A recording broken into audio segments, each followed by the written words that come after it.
This is WMNF 88.5 FM in Tampa Bay, in Tampa, Florida. I'm DJ Spaceship. I got my man Tone Capone. We got a whole legend on the line with us right now, and I got to properly introduce him because this man is responsible for some vibes and moods in my life on a personal note. So I gotta make sure I introduce him right. Um, one fourth of the legendary group Goody Mob, five group albums, one solo album, two collaborative albums, one with my kinfolk Ali, other with my man Daz Dillinger. First Dungeon Family, first generation, worked alongside Jagged Edge, Jermaine Dupri, Lil Jon, Nelly, Outkast, RZA, Devin the Dude. I can name all day. I could keep going on and on and on. Ladies and gentlemen, make some noise for the one and only Big Gipp. What's going Hey. on, King?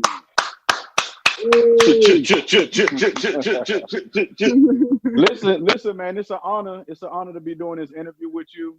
Like I said, you've been a part of some music that's like near and dear and personal to my heart.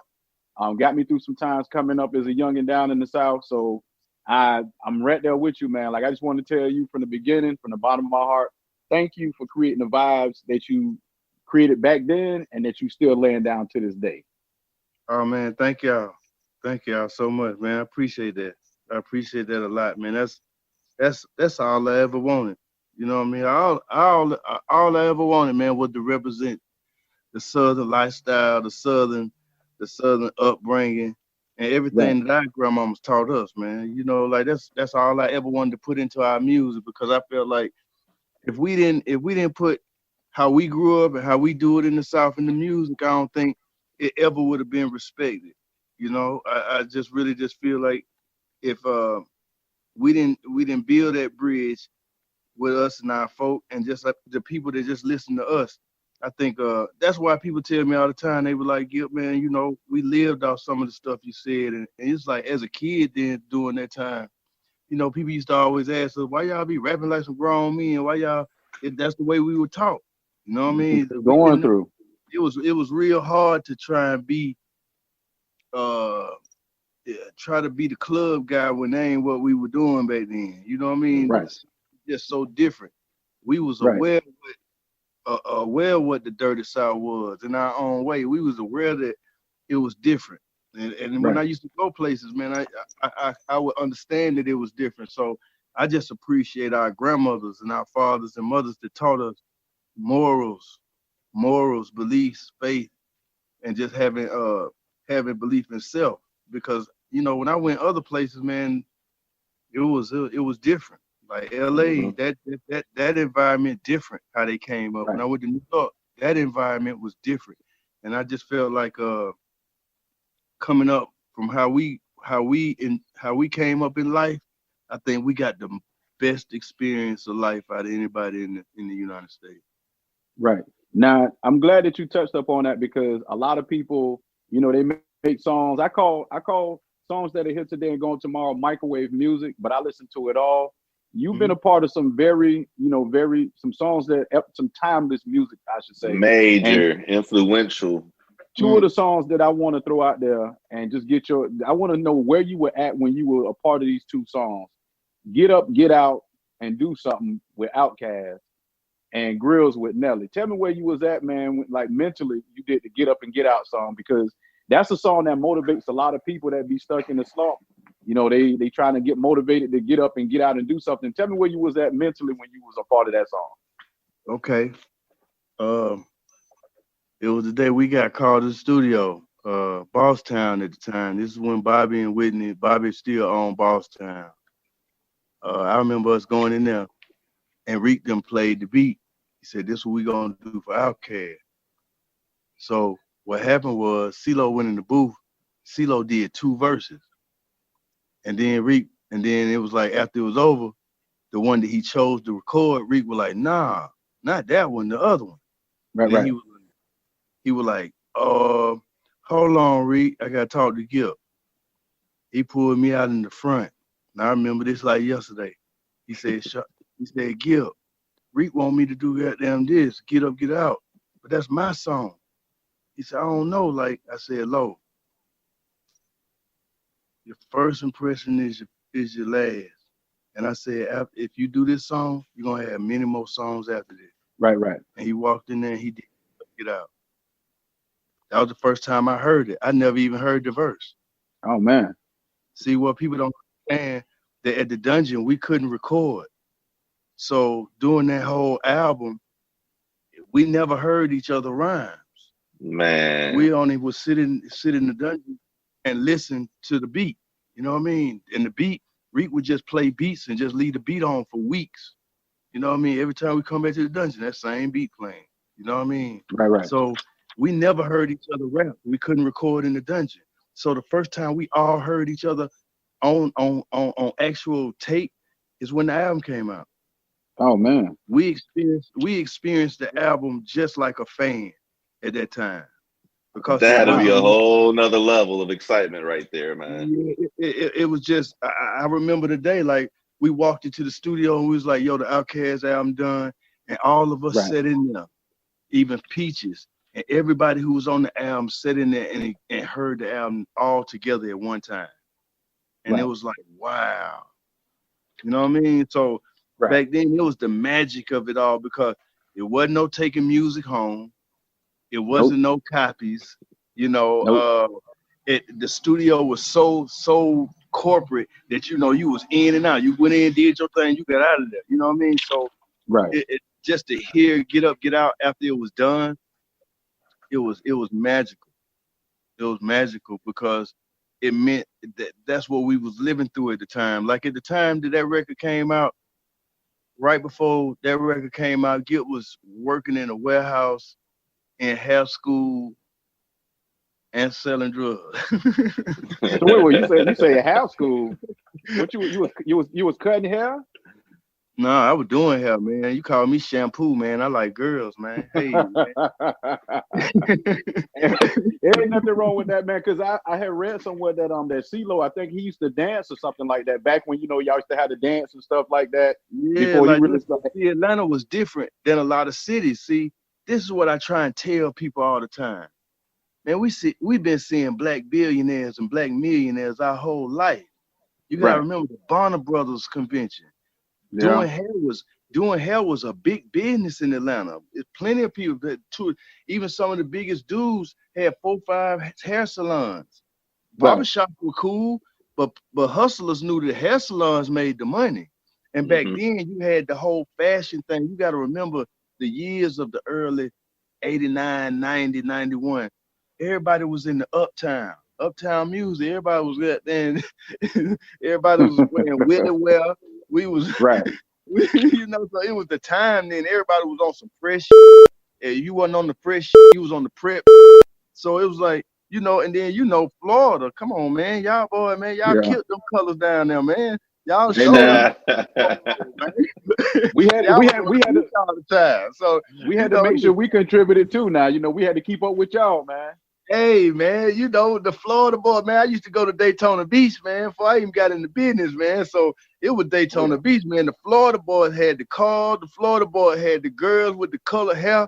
Man, Florida was the greatest back then. Daytona Beach, man. It was Miami. Like how Miami is now, that was Daytona then. I just felt that right there. I just felt that in my soul right there, bro. Like, listen, it's a whole experience, man, because we had Daytona Spring Break. And then y'all had Freaknik up in Atlanta too. That was something that was wild too. Yeah, that was totally wild. That was and was started by college students. Now, like Grills was kind of like a trip, cause we had already. I went over to Nelly them. We dropped Sweatsuit, sold 8 million records. I went on a world tour with them. We dropped the Dirty NT label record that went gold. Then shoot, we went in the studio one night while we was on tour. You know, I was playing around with it because, you know, I'm the only one on the bus with Grills, man. You know, that was me and Ali. Right. So it's like we were like, shoot, we need to do some Grills. So then Mo, you know, we were kicking it. You know, Nelly was kicking it. We were kicking it with Paul Wall and everything. Paul Wall did us some Grills, and Mo was like, we about to do a song. And boy, he called JD. JD got and was like, okay, we're gonna do it at Southside. JD went and whipped the beat up, And but Nelly jumped on it, Paul Wall jumped on it, and then I got called by JD. JD, we went to the studio. We heard that beat one time. That song was done in 30 minutes, man. One take. Me and Lisa ate that. We ate that shit. And then it was like that shit went 7 million, and we went #1. So I mean, you can put that on right now. The thing's still jamming, dog. And let me tell you something. That record is so special because people don't know that record is the record that put me in the same room with CeeLo after 5 years. That record went #1. CeeLo went #1 with Crazy. And we went to the BMI Awards in New York. And that was the first time we saw each other in 5 years. Now that 5-year hiatus that you're speaking about, because Goody, y'all got 5 group albums, in which one of the albums I listened to it, but I kind of took it personal, and I figured I would dig deeper to find out what was going on with the group at the time. But One Monkey Don't Stop No Show, I know it was like a breakdown in communication somewhere. But I'm happy to see that y'all got that thing back together. You know, he came out with his songs Glockapella, and the album came out. So it kind of hurt my heart a little bit when that happened, but I understand when brothers, going through their thing, you got to let them work that thing out. You don't get involved with that. And I knew it wasn't going to go to no kind of like gunplay or nothing like that, but I'm happy y'all worked that thing out, man, because my feelings was a little bit hurt over that myself. Yeah, but see, this the whole thing. You got to look at everything that was going on at the time. Okay. You know what I mean? Outkast coming off of Criminal. We coming off World Party. The music game changing. 98, 99, going into the 2000s. The music game started changing. It was Master P, Cash Money. Yeah. Eminem. What happened was, Outkast was really, really growing, man. And one thing that Low was saying that he really wanted to go, he was like, GIPP, while we was recording World Party, Low was like, GIPP, if this one don't really go platinum real fast, like I want to go sing, bro. I want to go sing. And I knew this. The other guys didn't. Because me and Low bunked together. So me and Low was always together more than Joe and T together, me and Low together. So right. He told me, like, GIPP, I want to go sing. And see, doing that, reason why, Lauryn Hill called Low. She said, Low, I want you to go and do this album with me. The Montana album. Remember the Montana, what's the name? Yeah, Play the Guitar. The older cat. Carlos Santana? Carlos Santana. That album. Okay. That album there, y'all remember that album blew through the fucking roof. I think it was called Supernatural, I think is what it was called. Yeah.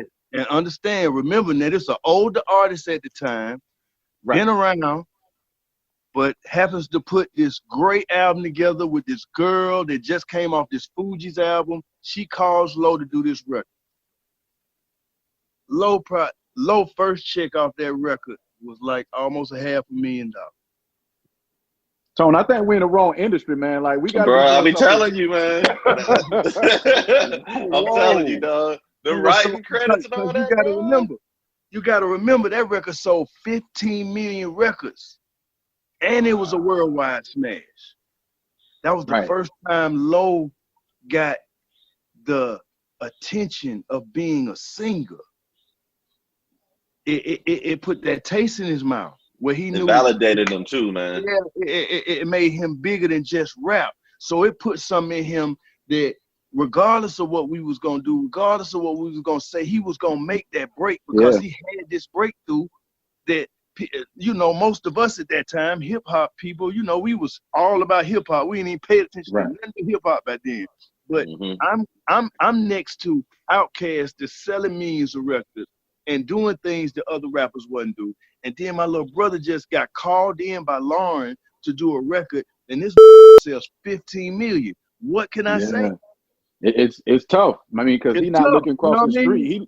He looking across the street, down the corner, like he looking everywhere now because he on a bigger platform. He on a bigger platform. And then he got OG like, yo, you really need to sing. You really need to, I know you rap, But I think you really need to explore how far your career can go with this. Okay, boom.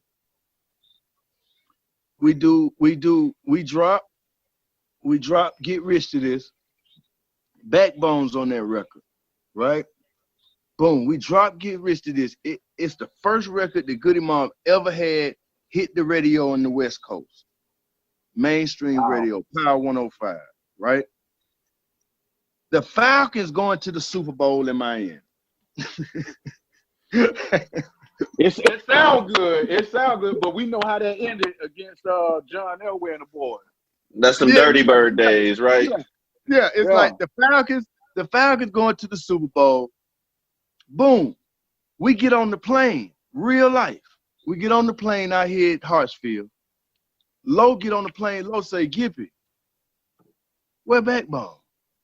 Now at this time, I don't know, so I gotta make a call. I make a call to management. Management like, yo, man, Backbone and took his kid and went to the Super Bowl. Woo! Low. Wow. First #1 record, Super Bowl party, Power 105. We perform and Get Rich to This. LA, we on the way. Record already sold 800,000 records. Right? Low sees that. Boom. Walks off the plane. Gippy, I'm done. Damn. I'm done. Come on, Backbone. I'm done. You know what I mean? Yeah. And you got to remember now, this is everybody sitting on paper now. This is, third album, wives, kids, Eating good. Everybody eating good, right? Good. Everybody kind of got their little thing. They got their, instead of us being crews, it's crews. You know what I mean? It's the hanger-oners, it's the people in the ears, it's all that, Right. Boom. Soon as we don't do this, right, we already booked for a tour the next week. He was like, I might come. I might not, but I might come. I was like, all right, I'm going to get the fellas on up here to where we was going, North Carolina, Myrtle Beach. We're going to start this tour. I get there that day. I do sound check. Calling Low all day. I'm calling Low like, Gibby, I decided I'm done, man. I think I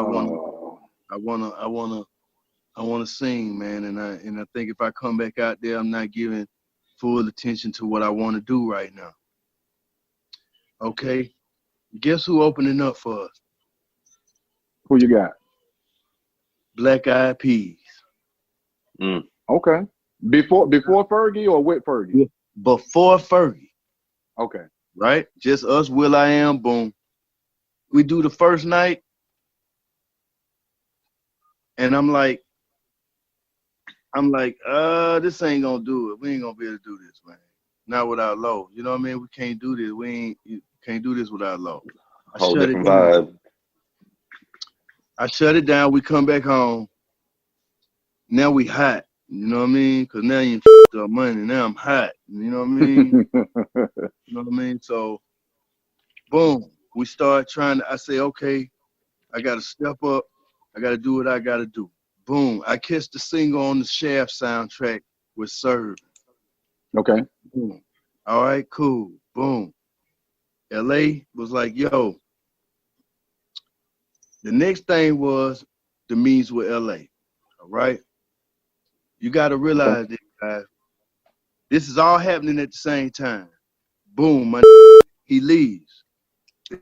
Next week, we wake up. We hear on the radio, LaFace Records closed. Just sold the Airster for $145 million.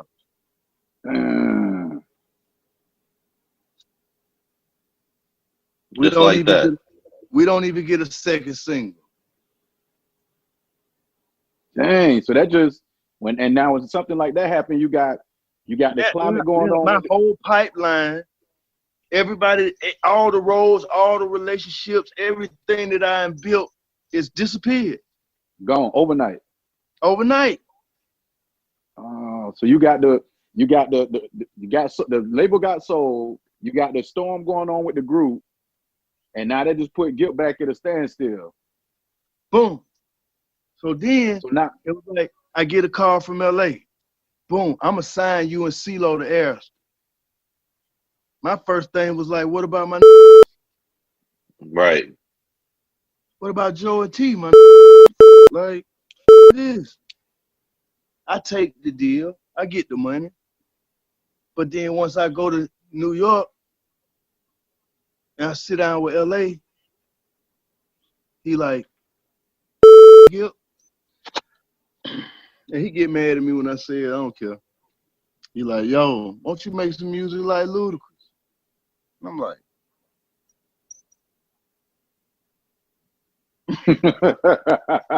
like I'm GIPP Goody, man. We rock with Luda too, but GIPP but Goody, I was, this is who I but, am. You just gotta stay true to yourself, man, and that's not who you were. but understand where he at. I just closed down my label. I'm running Arista right now. I showed up in town with Pink, so I'm on some pop shit anyway.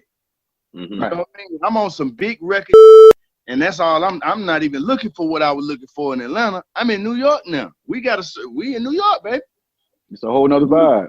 You know, so his thing was call Pharrell, call Timberland, call. I'm like, man, look, check this out, home. Let me go. He said, get why you want. They gave you $400,000. Tell me, let me go. I said, yep. Cause if I do this album, LA, my group will never be together again. Cause you're gonna pit me and Low against each other. Yeah. He let me go, y'all. So who did you put out Mutant Mind Frame with then? I took it to Alan Grumlot. Okay. So at the time, y'all gotta look. I'm over here. The only reason I went to Koch because I'm over here looking at Big Ump had a success with DJ Ump. You know what I mean? Outkast just gave Big Ump a verse for Ump, but he blew out the roof. Boom, in turn, put money into Alan Grumlot them hands. Boom, they catch Jim Jones with Ballin'. Yep. Boom, it's a roll. Boom, now they got Gippy. Boom, I hit him with Stepping Out. I had the 3,000 record. I was the only one in the game with a 3,000 record that he produced and he was on. Boogeyman. But dude wouldn't do it. He wouldn't do it because you gotta look, I'm coming from a major. I'm a certain money, certain shit gotta go with playing with 3,000. Right. At that time, he wouldn't give me the money. So I said, F it, I gotta go with goddamn Feel Good.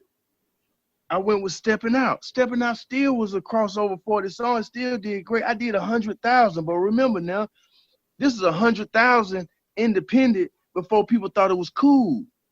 Right. You know what I mean? Like we were jumping out on this major, and then this is when the independent started popping. The Yin Yang Twin, the Lil Jon, them over there. What's his name? The little Mexican dude from Miami. Pitbull. Pitbull Jump. You know what I mean? Like that started popping. So then it was like, damn, we had to do a Goody Mob out. We had to do a Goody Mob out. Right? Start working on the Goody Mob album, even though Low gone, Low ain't really talking. Low like, yo, Low come out with Closet Freak, you know, Low on a whole nother thing. Low in New York, Low doing Chappelle, you know what I mean? Low doing Low. So he's still on that next wave.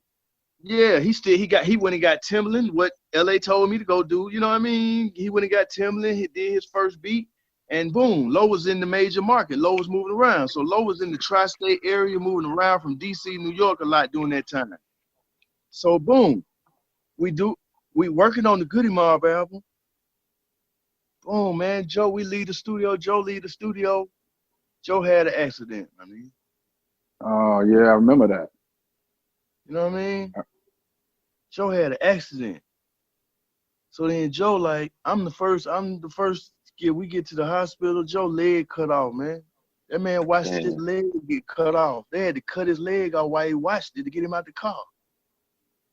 You know what I mean? So that shit go on, boom. And then I finally like, yo, man, I gotta call Low, even though we ain't talking. That's what people don't understand. We were talking the whole time because this happened to Joe. This is what brought us back together in a room after we had partied. Joe.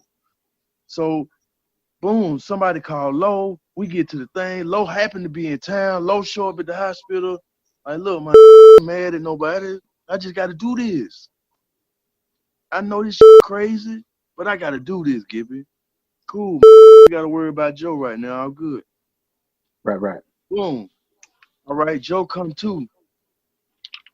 Joe, man, we can't do no album. Yeah, we got to do the album, man. We got to finish the album. Man, you can't even walk. Like, you don't even that. We got to do the album. One monkey don't stop no show. See, what people don't understand, one monkey don't stop no show. Some grandmama and big mama used to say. His grandmama used to say that. I don't care if I fall. One monkey don't stop no show. Got to keep going. Joe named the album because of his accident and what he had to do. Didn't have nothing to do with Low at the time, but it had something to do with it because Joe pissed. Right. Like, look what happened to me, my and I still out here trying to goddamn stay alive. The record company, everything, every kind of way we knew how to survive the record game in the face. Now we out here playing in the independent game, trying to learn what the at the same time the streets is turning over. You know what I mean? The streets is going to the hood now. Now you starting to have the emergence of the TIs. Here comes the street, which was T.I. was always with us because KP found T.I. I'm in T.I. first video. So T.I. was when I was recording I'm Serving for Shaft, he was in the next door doing 34. He was doing that in that door. So for me, I always knew Shawty was gonna win. I always knew Shawty was gonna bust. I always knew Shawty was gonna be what he was gonna be. Cause Shawty had an attitude back then. Did you know, back in the South, man, light skinned had a real attitude back then, man. They knew they were pretty. Hey, man. It's still the same right now. It's still the same right now, bro. He don't like it. Light skinned didn't know what's happening, man. You know, and he was one of them, man. Shawty, he used to come around us. Shawty name is 17, 18 in the all linen suit with the Air Force Ones on with the Gazelle. Man, come on, man. We was like Shawty Fred. Yeah. He understand. So we knew he was gonna win.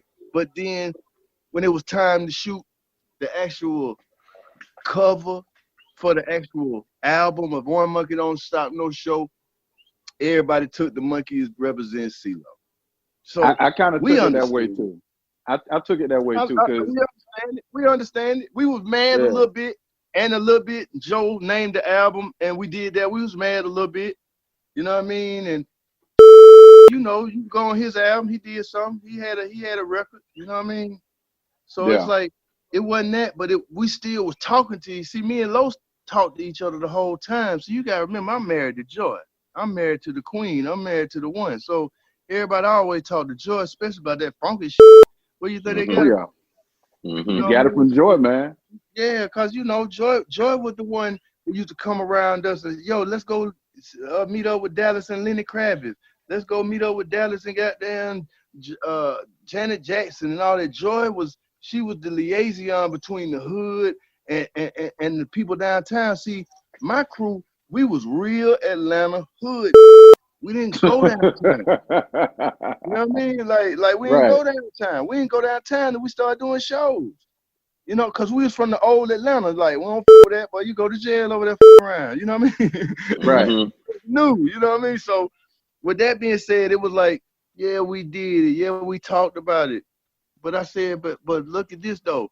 I'm like, and I tell him this all the time. I be like, but think about this, though. If you ain't lead the group and goddamn, you was still in the group, wouldn't the One Monkey Don't Stop No Show been a perfect Good and All record? It still would have been a perfect title. Yeah. So it's just it was just about the narrative of it. And yeah, I'm dealing with two different things, man. I'm in the middle. I'm big bruh. So I'm dealing with little bruh wanting to go sing, and I'm dealing with big bruh. He just lost his leg. Yeah. Yeah. You know what I mean? And Joe I Rock, that's the one. He the one going, bro. You talking about gunplay? Like he the one. You like, so it's like when your rock go down, and then it's my songbird on my other side. It's Sprinkle in the fact that you had the label situation going on too. and the label situation, man. Like what I'm gonna do? How I'm gonna feed my? We did not do what Outkast did. Outkast did their whole first album. They did Per Diem and had a platinum album. But it's two of them. It's two of them, right? So yeah, they got through that first platinum album. And yeah, it made their album go platinum because y'all remember back during those times, that's when they first really started doing the radio shows. This was the emergence of the radio show. That's when hip hop started going mainstream for real. Yeah, that's when hip hop started going mainstream. Well, see, you got to look at me. I got 4 people in my group. I got a DJ, that's 5. I got a road manager, and I got a manager, man. I told them folks out top, I can't do no goddamn per diem. We won't eat, man. Y'all just be doing it just to be doing it. So boom, already we got a problem. The label got a problem with us. Goody Mob, they hard to deal with. Wham, wham, wham. Hey man, you man. My first tour, all I want you to do is give me 2 buses and a live band. I ain't doing no per diem. They said, okay, we're gonna give it. Where y'all going? I said, we're going on tour with the Roots and the Foods. That was our first tour. Yo. That was our first tour, man. And it was the most educated. It was the first live hip hop tour of that time. Nobody was going out from the first act, second act, and third act had a band on stage. And it was the greatest tour of all time. Like the sound was immaculate. The Roots were they hungriest then. Like we was hungry. That girl was, boy, she was beautiful and cold on that mic. It was a beautiful show, you know. And I just remember, we got to Virginia somewhere at this place called Steamboat, and I remember walking into the dressing room, and Wyclef sitting there playing on his guitar, and he said, "Man, the Fugees just went platinum now. Now the world." And from there, then boom, they dropped that that one with her singing. Killing Me Softly. Man, by the half of that tour, by the time we got to the Midwest, man, that record was worldwide, man. Like that was like, and you gotta understand being on tour with them at that time, and they reaching Bobby Brown numbers at doing what they labeled as neo, you know, African, you know, that kind of shit. And we was kind of like, we'll take that, but we all smart and this shit jamming. Like, they shit was so different then. It was just so different. Our shit was different. Root shit was different. And Bahamadia was the opening act. I remember Bahamadia. Dope. It was such an education, King, because it educated us on how to really be showmanship.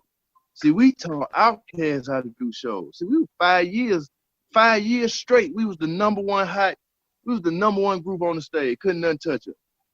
That's why I got so much gripe with the industry. Like, man, out of here, man. Out of here, man.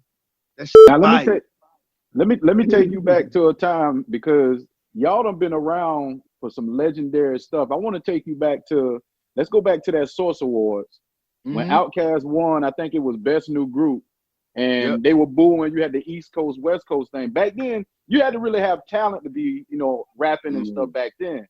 And Andre got up there and said, all I know is the South got something to say. Tell me what the tension, how thick the tension was in that room, accepting that award, and the South not being respected by all, you know, the East Coast and the West Coast. It was a group of us, and we just walked out on the prison yard. It was nothing. We the only, you know what I mean? Like, you gotta understand, we sitting there in the crowd. My 3 or 6, the whole time before we even get up there, we on Tootsie Roll, we on the 69 Boys album. We in Florida, man. We on the Boom Farm. So we You get got hype with it. you Yeah. know, we waiting to see Thrill. He about to do Tootsie Roll. Thrill do Tootsie Roll, man. Them folk just look at Thrill. Now we sitting up there like, wait a minute now. Now, this is a pop record. Now this for him, man. These boys, Lemonhead them jamming. So when they gave Thrill them that kind of shit, we were like, damn. So then they did the other lyricists of the year, and they had Biggie Smalls, Big Mike, somebody else, and we was kind of like Big Mike, and they were like Biggie Smalls. We were like, damn, I thought something serious was goddamn serious. You know, we were just like, man, I don't understand. You know, this shit ain't goddamn falling out. Wait, they just booed Three of them.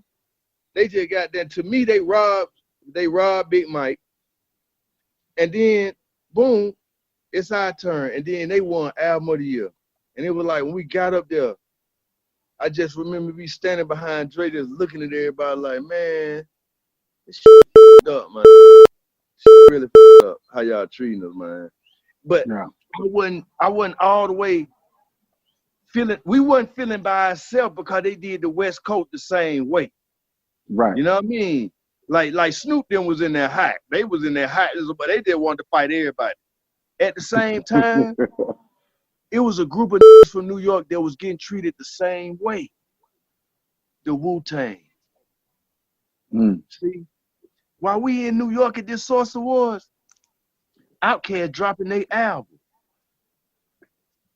Boom, we go to the Source Awards. The first time we the next 2 or 3 days, Outkast album come out. When we go and do this little club, we doing the show. Biggie in the front. When we do Get Up, Get Out, he stand right in front of CeeLo and rap CeeLo verse with him. Wow. Man, that's a moment in time right there, bro. He rapped CeeLo verse standing there. I didn't know who he was at the time. Right. But Lo did, you know what I mean? I knew Biggie, you know what I mean? But I'm saying when he rapped Lo verse, I was like, damn. You know what I mean? Like, he knows. So he always had, him and Puff always with Lo. They always respected Lo off that one verse, all that Get Up, Get Out verse, man. He was the first round out the crew to get Rhyme of the Month. Man, that was unheard of back then, man. Right. You know what I mean? So, you know, it just felt like, imagine this. It's over. In the back of us, Wu-Tang acting a fool. The crowd, New York itself, just feel like these other you know what I mean? Right. You know what I mean? So everybody felt it. So we walk out of the when we walk out of the Source, it's kind of tension. It's tension. It's like it's you also got Ruthless up in there. They got beef with Death Row. That's Bone Thugs and Harmony. They got beef. Boom. You got Quick and 8 in the house. They got beef. So we walk outside. I see Dads and Corrupt just over in the cypher, just serving. Just Corrupt just out there like, so who wants some? Wow. Yeah, like, oh, that's true. When he say that in that rap, so I'm standing outside and I'm serving it, that was real. Him and Dads walked outside and Corrupt was like, me, I battle any on the block. Whoever want to go, let's go. So we see that. We leave it. We go to the hotel. So just imagine, we outside, we all like, damn, bro. The goddamn treated us out like tonight, folks. Like, we ain't shit, huh? Just imagine while we standing there, we standing all out in front of our hotel. We drinking Boom Farm in real life. A dude walk around the corner and was like, what's up? What's happening with y'all, man? I with y'all. It was Method Man. Oh. If y'all look on the internet, it's a picture of us and Method Man. That was the night I took that picture. Method Man had no goals or nothing. He said, it's hard. What y'all doing up here? He said, man, we performed Outkast album tonight. He said, you know what? This the first time Wu-Tang performed Protect Your Neck in New York. Wow. And we was always cool from there on. we always felt like they always felt like Wu-Tang got treated just like us in New York Right. during them times. Cause they was from Staten Island. That was like the country to them. They were like, man, across the water, man.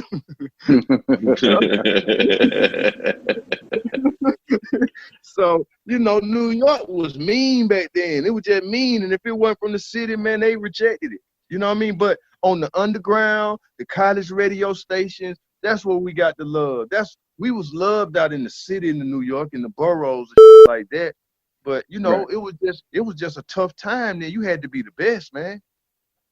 They hadn't caught on to y'all. They hadn't caught on to y'all style at that time.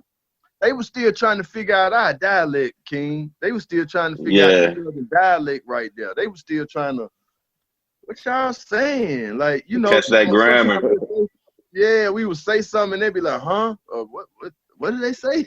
It was still them years. You know what I mean? So it was like I lived up there for 2 years and I was in Queens and I got that the entire time. Like they'll tell you to say stuff and you know, I used to get clowned a lot because you know it's not what they used to, but you know, us sitting here talking, I'm from the South, you from the South, my man's from the Midwest.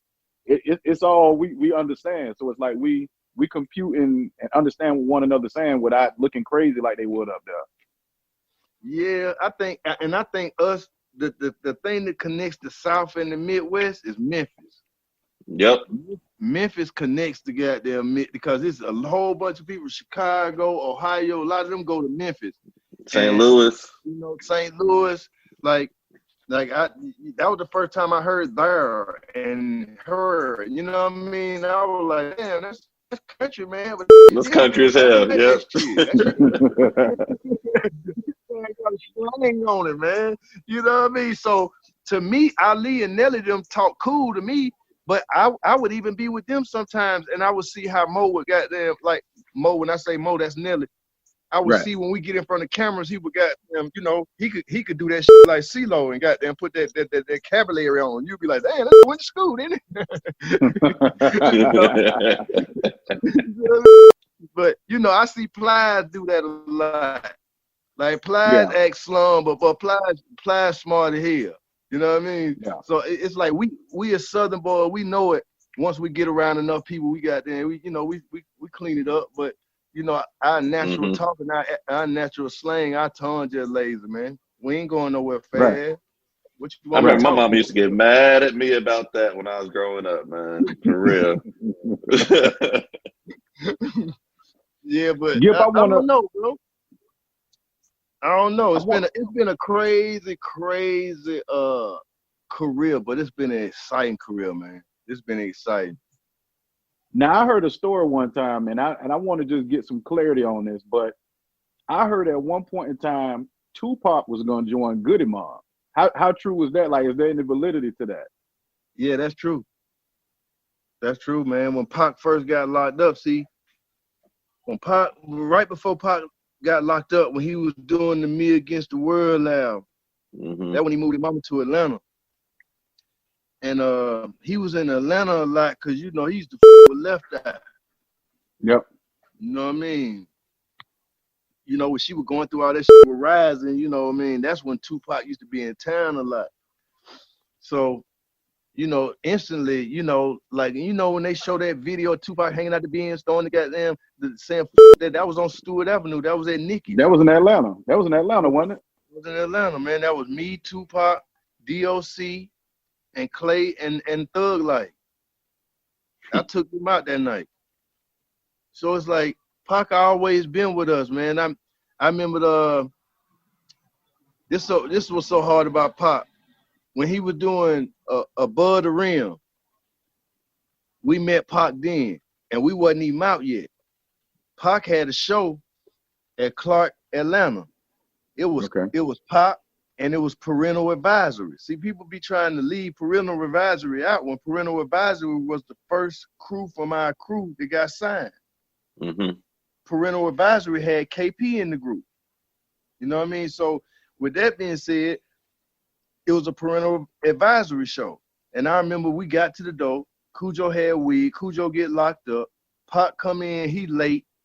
Pac come in, he run right on stage. He say, man, these folks trying to cut my time. if they cut my time, ride in this motherfucker. And after that, boy, we were together with Pac all the time. We thought he was cool. So it was cool. That's when he moved his mom. When he got locked up, he would call from jail. He used to call our office, Gibby, when I get out, man, I'm coming to Atlanta. Man. I'm coming to Atlanta, start over. My mama there in Stone Mountain. It's all good. Boom. And having these conversations, boom, that's when Suge showed up and got him out of jail.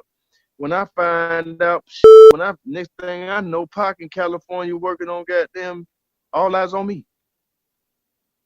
But then That's we crazy. get back right before. So while we on tour, so Pac doing All Eyes on Me come out. We go on tour now. We on tour with De La Soul and Fishbone. We going through LA. We get to LA, Pac called me, like, Gibby, come to the studio. I want y'all to hear something. All right, we at the studio, we on the way. Boom, we get to the studio, we get to the Death Row studio now. I'm gonna tell y'all, man, the Death Row studio back then, man, that shit was like prison, man. That shit was intimidating, huh? That shit was gang bang. That shit was tighten up your gang. belt to walk in that piece. Yeah, man, that shit was gang bang heaven, man. Like gang bang. So imagine Corrupt and Daz in this studio. That's Long Beach Crips, and there's 60 Crips everywhere, menacing. Pac is in this studio. We come in the studio with Pac. Pac sitting there tripping. I walk in the door, Pac got there. He's sitting at the table. He's sitting at the board with Lisa, with Left Eye. He was like, "Gip it. I want you to hear something." And he hit the button. Man. That was the first time I heard it, man. The first time. What you heard, Gil? What he played for you? I know what he played. The one, man. The most disrespectful rap song. he played that boy, man. And they hit him up. They hit him up. Yep. He played that hit him up, man. And I was sitting there like, wow. You did this. And he was like, yo, Gibby, it, man. I'm going to war with these man. And I was just like, man, Pac. I was just like, man, like, so boom, we leave LA. Pac like, yo, we going to Vegas, we going to the fight. Y'all gonna be in town? We were like, nah, we got a show in Vegas, but our show the night before. Right. We come through Vegas, tour keep moving. Boom. We get to Atlanta, we on stage. Funkmaster Flex, we at a TLC party. Funkmaster Flex DJ, he just stopped the record and said, Tupac just got shot in Vegas. Now we thinking like, damn, like, man, this him, man. Keep on getting shot. Superman, for real, man. You know, he keep on getting shot. And he ain't make it, man. Yeah. He ain't make it. And that was, you know, he ain't make it. Yeah, I remember when I went out to Vegas and everything, you know, they got like the memorial where everything went down and stuff like that. And you know, just looking on internet and stuff like that, hearing some of the people tell the stories about what was going on around that time, what happened, and you know what they feel prompted all of that to go down. I mean, could you just imagine what the game would be like if he was still around right now, like Pac still in the game right now? Man. I don't know, man. Pac, man, I think Pac, man, see, I always believed in this. What you put in the universe, you get back. You know? Facts. And Pac always rapped about death, man. That's why the gang culture loved him so much, because, you know, to them, like, You know, that's the ultimate thing. You know, out in LA, you know, that's just a part of life. You know, it's been a part of life Right. for their life since little kids. So Pac rapped that the way they lived it. You know what I mean? And I feel like Pac just you rapped enough, man. God brought you on home. Yeah. He put enough. He put it out there enough in the atmosphere, which and it turned his destiny in that direction. Yeah, man.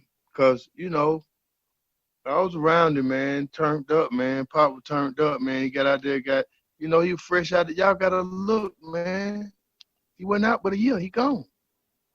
He was out That's 12. true. He was out 12 months, man. He was out Yeah. 12 months. He died damn near on the 12th month, bro. A year. And still putting out music, yo. And he he was still has a still vault recording. worth of music, yo. He was recording because like he did All Eyes on Me. When he let us hit him up, remember he was already working on the Thug Life. He was already letting us see his album that he had planned, that he was the album that he planned that he was gonna drop once he got to Atlanta. See, in his mind, he did all the albums that he was supposed to.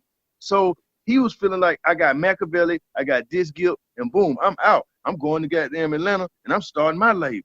So in his mind, he already was like, I'm done with this. That's why he was recording so fast.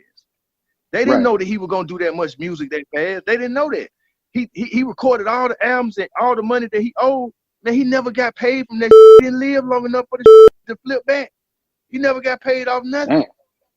All Eyes on Me. He didn't get paid off Machiavelli. He died. So with that being said, it's like, shit. Just imagine this. The industry was so goddamn gangster then. Once Pac got killed, man, it was just like, you could just feel it in the air, man. Like, you could just feel it. Like, you know, we back and forth out of New Orleans. You know, the tension with New York, it was tension. It was all tension back then. And boom, like, we got to New York. I mean, we got to LA. Big dropped the album. It's already goddamn murmurs in the street with the gang. Like, boy. Ooh, time, we about to get our re-up. Get back. You know, it was in the air, man. It was in the air. You know what I mean? So we get, just imagine this. It was like, okay, boom. Outkast just went platinum. They doing the platinum party for Outkast. Biggie just came out, give the new shit. So boom, we get to the party. We go to the party. And I just remember walking around the corner and us seeing Biggie and Pac, just like in the movie. Goddamn Puffy was over there doing all this goddamn dance and goddamn just showing out. He was showing out on me. So it was like, I looked and Big was kind of just sitting there. He was just sitting still with his glasses on, and he was on a cane. That's what don't remember that he had just had the accident. So his leg was broken. So he was walking on a cane. So we see Big. I turn around to Cujo and Timo and Low. I said, hey, man, they get up out of here. Because, see, I got cousin gang. I know the culture. I know the movements. I see the eyes, boom, boom. I'm like, nah. You know what's up. Yeah, I said, we got to get up out of here. They were like, damn, Gil, like, man, we just got here, cuz. Because we drove ourselves. We in a little goddamn, a little something, a little two-door. In the two-door. We drove ourselves to the party. No bodyguards, no nothing. So, boom, party started letting out. Nate Dogg get into it with some. It started cracking off. Nate get into it with some. The crowd started moving. We get outside. They get Biggie them out. Biggie them get out before Puffy them. Big already in the car. So when we walk out to the corner, they already pulled their cars up. Big and jumped in the car. And we right beside like a little carport where the cars were parked. Right. So when we walking by, Lil C's, he rolled the window down. He said, Gibby, what's happening? Yeah, what y'all doing? He said, man, Gil, who did that Black Ice beat? I said, man, my DJ. That's when people start really hearing Mr. Sheets, like DJ, because he had just did the song with Outkast with Slick Rick. well, right before that, but they started hearing his name. I was like, yo, Mr. DJ. He was like, oh, okay. Big was like, y'all doing? I said, we going to the Outcast party. He said, we coming too. We just waiting on Puff to come up out of there. Right. I said, all right, cool. We gonna see you at the party. We walk off. We get in the car. We drive to the party. Soon we get to the party, skirt, boom. Big just got shot. Huh? We just seen it. We just seen it. Boom. We go to the hotel. We get to the hotel. Busta Rhymes in the floor, in the middle of the floor, just busting, just crying, just like, man, spliff like, yo, my nigga, we gotta go to the hotel. We gotta go to the hospital. We gotta go check on Big. Got them T-Mo, Spliff, Buster. They jump in the car. They go to the hotel. Man, Mo called back over there. He was like, GIPP, he gone, man. Dang. He gone. So back to back, you see two legends back to back, you know, that you affectionately close to, you know what I'm saying? I know that had to be a tough time, you know what I'm saying? And, you know, And that shit was crazy, man. And then that's right before Low. That's right before the third album. And I'm going through that with Low the whole time because I'm trying to goddamn sway him back and forth, but it's like the Santana thing just put him over the top. So then, like, you know, as we did the World Party album, but we did it against our own principles. You know what I mean? Because it was almost like LA was like at that time, like, come on, guys. I need some songs, man. I need, you know what I mean? Like I'm putting up big money. I need some goddamn Outkast.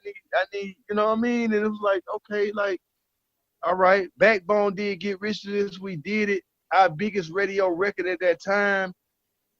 But feeling wise, it wasn't, you know what I mean? It was hard because it was like that was the first album that we started to say, okay, well, let's take it out of Organized Noise hands.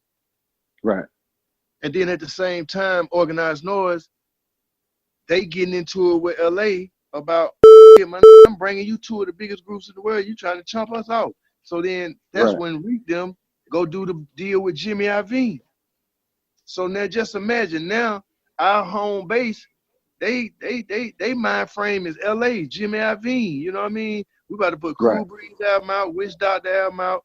Y'all can all be on the albums, but shit, we moving in another direction. And now we got more shit, and boom, Reek them catch waterfalls. That supposed to sell 15 million. Classic. And Low was on the chorus. Low sung on the record. So Low got paid. Did y'all know TLC at that time? We grew up with TLC. Okay. Yeah, I grew up like T-Bar. She from East Point. She from up the street. She stayed across the street from Rico. Rico in the project. She was in the house down the street.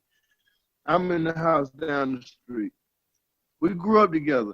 Me and Chili, we went to high school together at Mays. We was in the same English class. I was in 11th. She was in 12th. Gotcha. So I've always, you know, Rosunda. Chili been the bad. She been the bad since high school. You know what I mean? Like, well, I bet. still got it. Yeah, T-Bar's always been the bad Mary J. Blige, light skin around the corner. You know, everybody wanted T-Bar, man. Like that was with the deep voice back then. Woo, you sexy. So it's like, and then Lisa was just cold, man. Like Lisa was the girl Tupac. That's what people don't understand, man. Lisa was the girl Tupac. She was the one. She was the one that everything revolved around in TLC. She was the flavor. T-Bars was that East Point, Atlanta, but Left Eye, she came from Philly. She had that other shit. You know what I mean? That was her coming up with all them outfits and all that they used to wear. That was Left Eye. Right. So it was like just during that time and just all that going on, it was really hard to try and buckle down to get back to the message because the game was changing, man. Like, I mean, the game went from we talking about this to now we talking about Eminem being the greatest rapper. I mean, I give him his props. You know, Eminem, he do his thing, but I don't know about the greatest of Bro, all time. I wasn't even tripping about it. I was just saying that I ain't never heard nobody in the South with an Eminem record. I wasn't mad about it. I understood it, but I never heard nobody ride around with an Eminem record in the South, man. Yeah. You know what I Right, mean? right. So it never impacted me like that. But he was the huge thing on the West Coast, and you got the emergence of 50 Cent was just incredible. Like it was incredible. Like I went to a club in New York, and they played that record, and I heard that record in New York, and I saw the response from the crowd, and I was like, it's a rap. That's problem. Yeah. You know what I mean? So you just got to look at all the things. Okay, so imagine this. After that happened, we in town. Boom, that happened. Pac get killed. Boom. I go to New York. I'm in New York, trying to we getting that off the ground. My Soldier Slim hit me. GIPP, I'm in New York. Let's kick it. Soldier Slim, we run around New York all night. We tripping. We making fun of because they ain't playing South records and like that. Right. Like when I get back home, we gonna do something once I get back to goddamn Knife Award. I said, okay, boom. I get back home, man. Call me and say, man, they just murdered Soldier Slim on their mama porch, man. Yeah, that was a tough one in here too, because you know he was respected down there, but New Orleans, that's a whole different world, like a whole different animal. Like you got the East Coast, you got the West, you got the South, but then you got New Orleans. You know what I'm saying? Yeah, man. Like it's gutter down there. Like he was one of the ones, man. He was one of the ones. You know, he started all that face tattoo, all that Wayne did. He started all that, man. He did, you know, like he get killed. Pimp moved to motherfucking Atlanta. Me and Pimp together all the time, everywhere, man. 5-6 years, man. Boom. Pimp catch the case. Pimp go to jail. Yep. Goddamn. I'm like, damn. You know, me and Bun, you know, we like brothers. So Bun was like, God damn, Gil. So whole time Pimp was locked up, Bun came to Atlanta, stayed in Atlanta. Like, man, I can't even deal with Texas. You know what I mean? Like, Pimp gone, like, it, man. So Bun stay up here, Pimp go back, Pimp in jail. Boom. One morning, Pimp called me. Hey, Gibby, I'm out in the morning. Meet me in Houston. I get on the plane. Man, I go down there, man. Pimp jump out of jail. Pimp goddamn spent $250,000 the first week, man. We go to the mall, go $100,000 worth of jewelry. We go to the Bentley spot, buy the red Bentley off the showroom floor, like he home, man. It's the South Tupac. He back. Man. A lot of people don't realize that. A lot of people don't realize that Pimp C was the one that brought out Lil Boosie and Lil Webbie. Like, man, the first time I ever met him. First time I ever met him, man. That man had a house out here in Alpharetta. Man called me one night and said, man, come over here, man. I'm going to start me a label. I said, what? He said, I'm going to start a label, Trill Entertainment, man. I said, all right. I got over there, man. And he said, man, I want you to meet somebody, man. I want you to meet some shouters of mine. I said, okay. Goddamn walked around the corner here with Lil Boosie and Webbie. And I was like, damn. Pimp was real excited about that. Pimp was like, yo, Gibby, I'm going to move to LA with you. And you know, I was like, damn, okay. Because I'm on the road with Ali during that time. I'm on the road with Bone Thugs and Harmony, Kinfolk, and Dub C. We in Denver. Pimp called me and said, yo, man, I'm going, I just got to LA. Well, I'm about to go call Too Short. I'm about to get out for the night. See you in the morning. Man, phone ring in the morning. I see the number. I pulled off. I'm like, damn, why Bunny calling me? Bunny, what's up? Gil. Man, they just found Pimp, man. I'm like, God damn, cuz. Man. Hey, man. So I'm gonna tell y'all, man, like the journey, man, it's been one hell of an emotional place, but it's been fun. It's seeing all my friends, bro. I was the first one to introduce Pimp to goddamn Nelly them, man. Nelly them, the St. Louis man, Pimp with everything, man. Like, Yeah. I brought Pimp to the studio in LA, man. I just remember, you know how big Nelly was at the time, bro. Like, bro, they Man.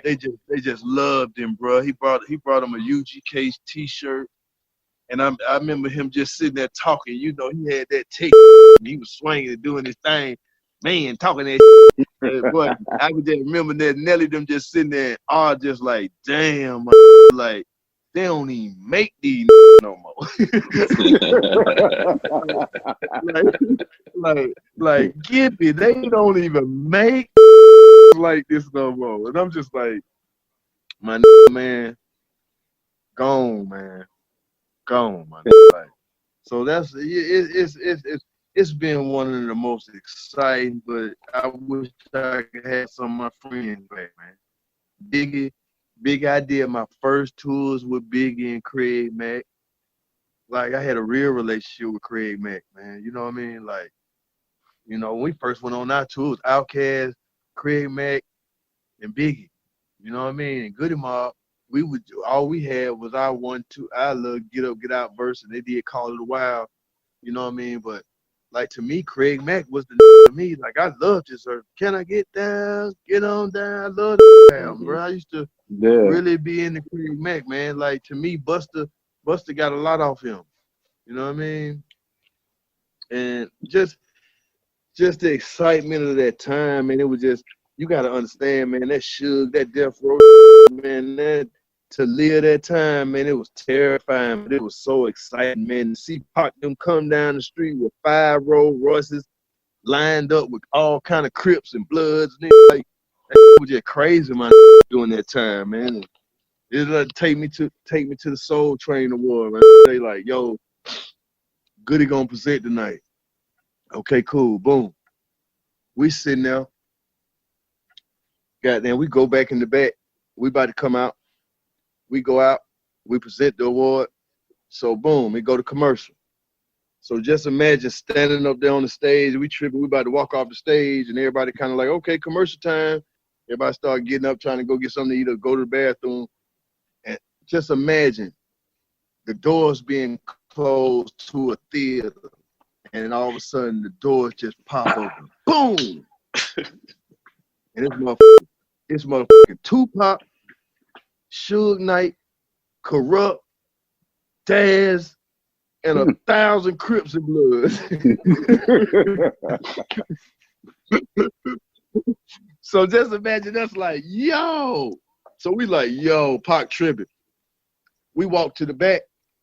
So when we walk to the back, Biggie them coming in there, cause Big about to do his song. And he got on the suit, he got on the hair, he got on everything. He about to do some big swag.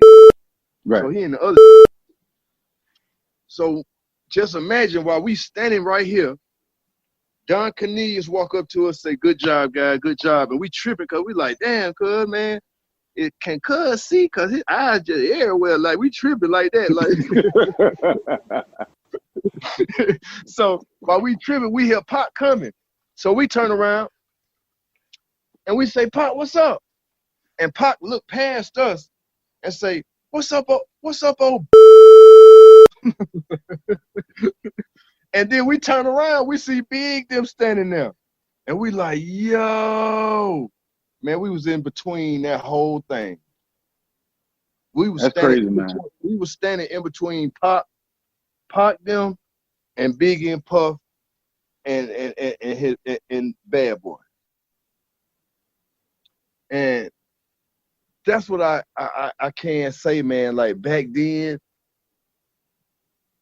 it was so wild because hip hop was taking over as being the dominant force in music. Like, you were seeing less and less of singers, less and less R&B groups.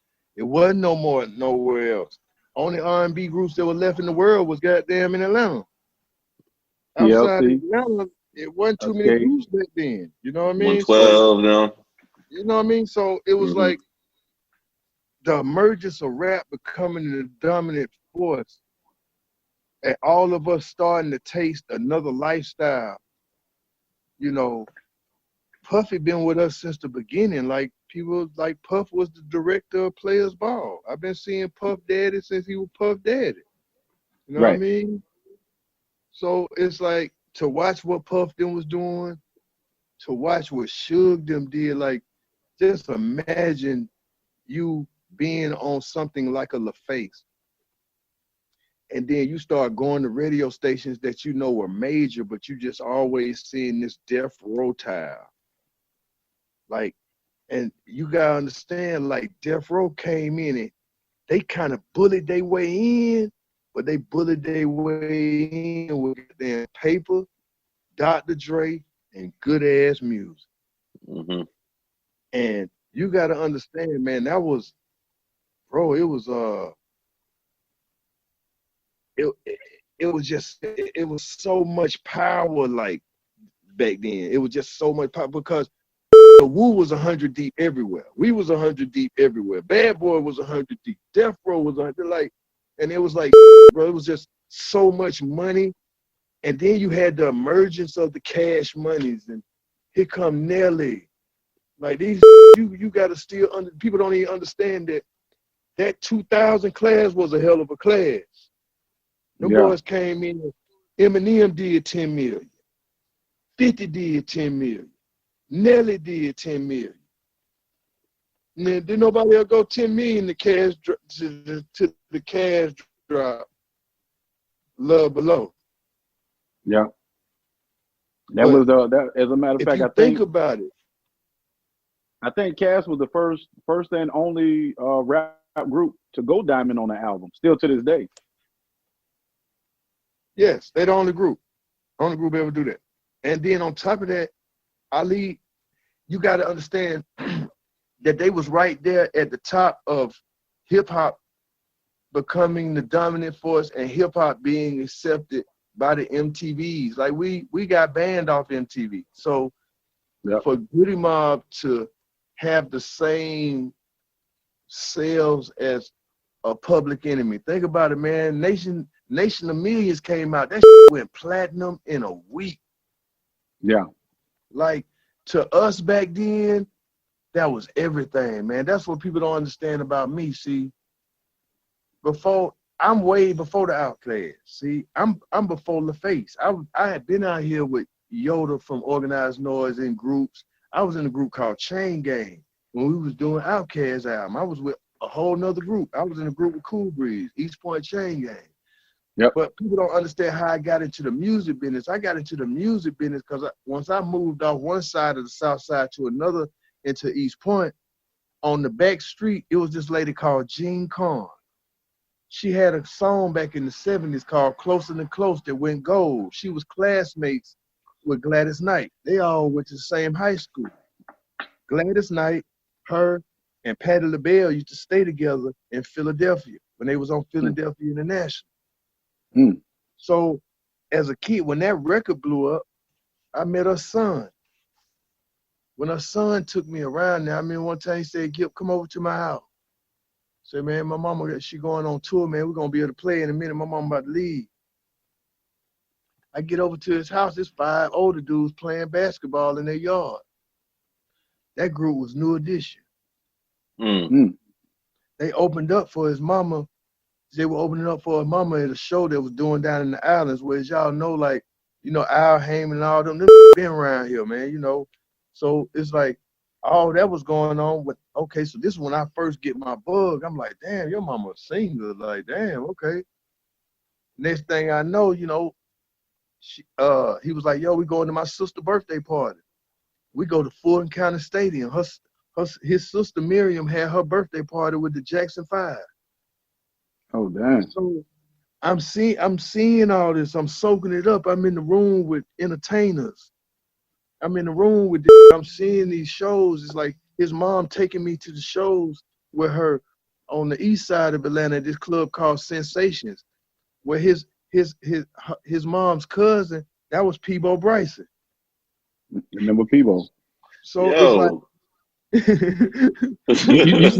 You see how he connecting the dots with all these He different just people, throwing like, names, man. Like for yeah, real. like it's like people know about, they know certain things about Goody Mob, but when it's always good when you can sit down with legends such as yourself to find out the backstories and the deeper, under the surface things people don't know about. They don't know that, Tupac was going to join Goody Mob. They don't know you guys was connected to Biggie and Pac, and like you said, I the Puff did Outkast first video and stuff like that. Now we going to the Peebo Brysons, and you telling us how you got your first taste in the game that made you want to do it.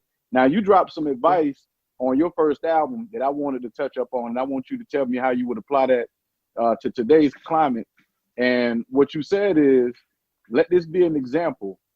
Originality works for those who have the patience to wait. How would you apply that to today's climate?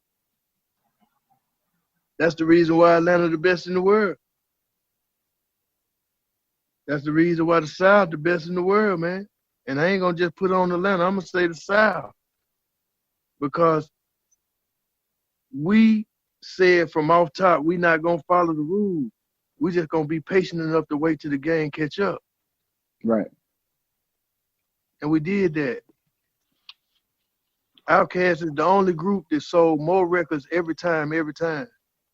Yeah. I don't know no other group of dudes that got to do like 3,000 and CeeLo. I don't know.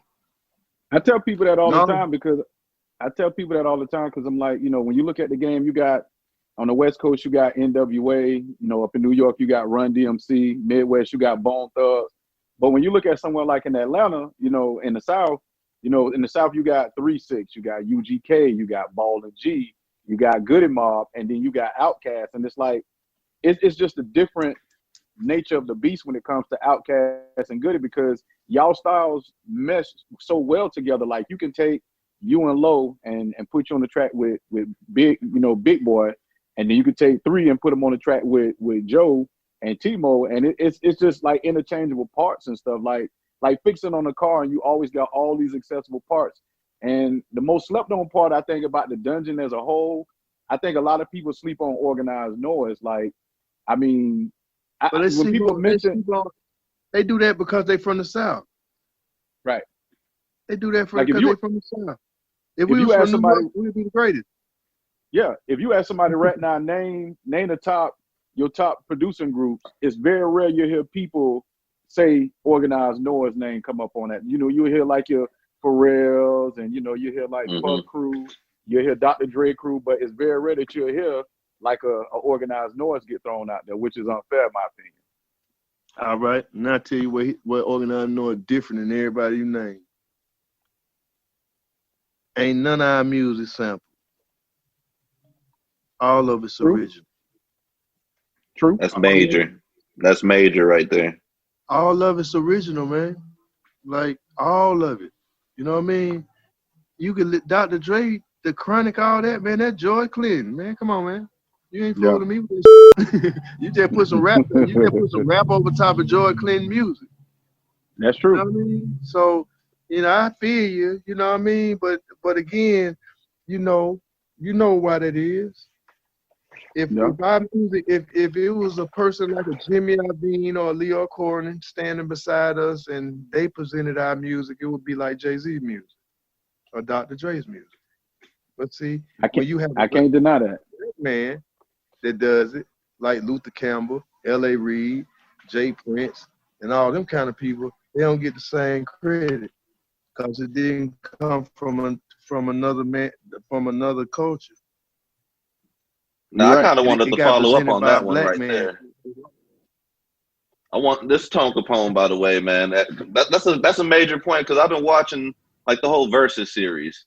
You know what I'm saying? And like how they're just giving people a chance to actually pay attention to these groups that they may have not been familiar with. You know what I'm saying? So like when it comes to the Goody Mob, like I think that would be a golden opportunity for people to reconnect with what you guys are about, because what y'all were talking about back then is still relevant right now, man. So, with that being said, like, if y'all, what we do? Go ahead. If y'all were, who would you go against?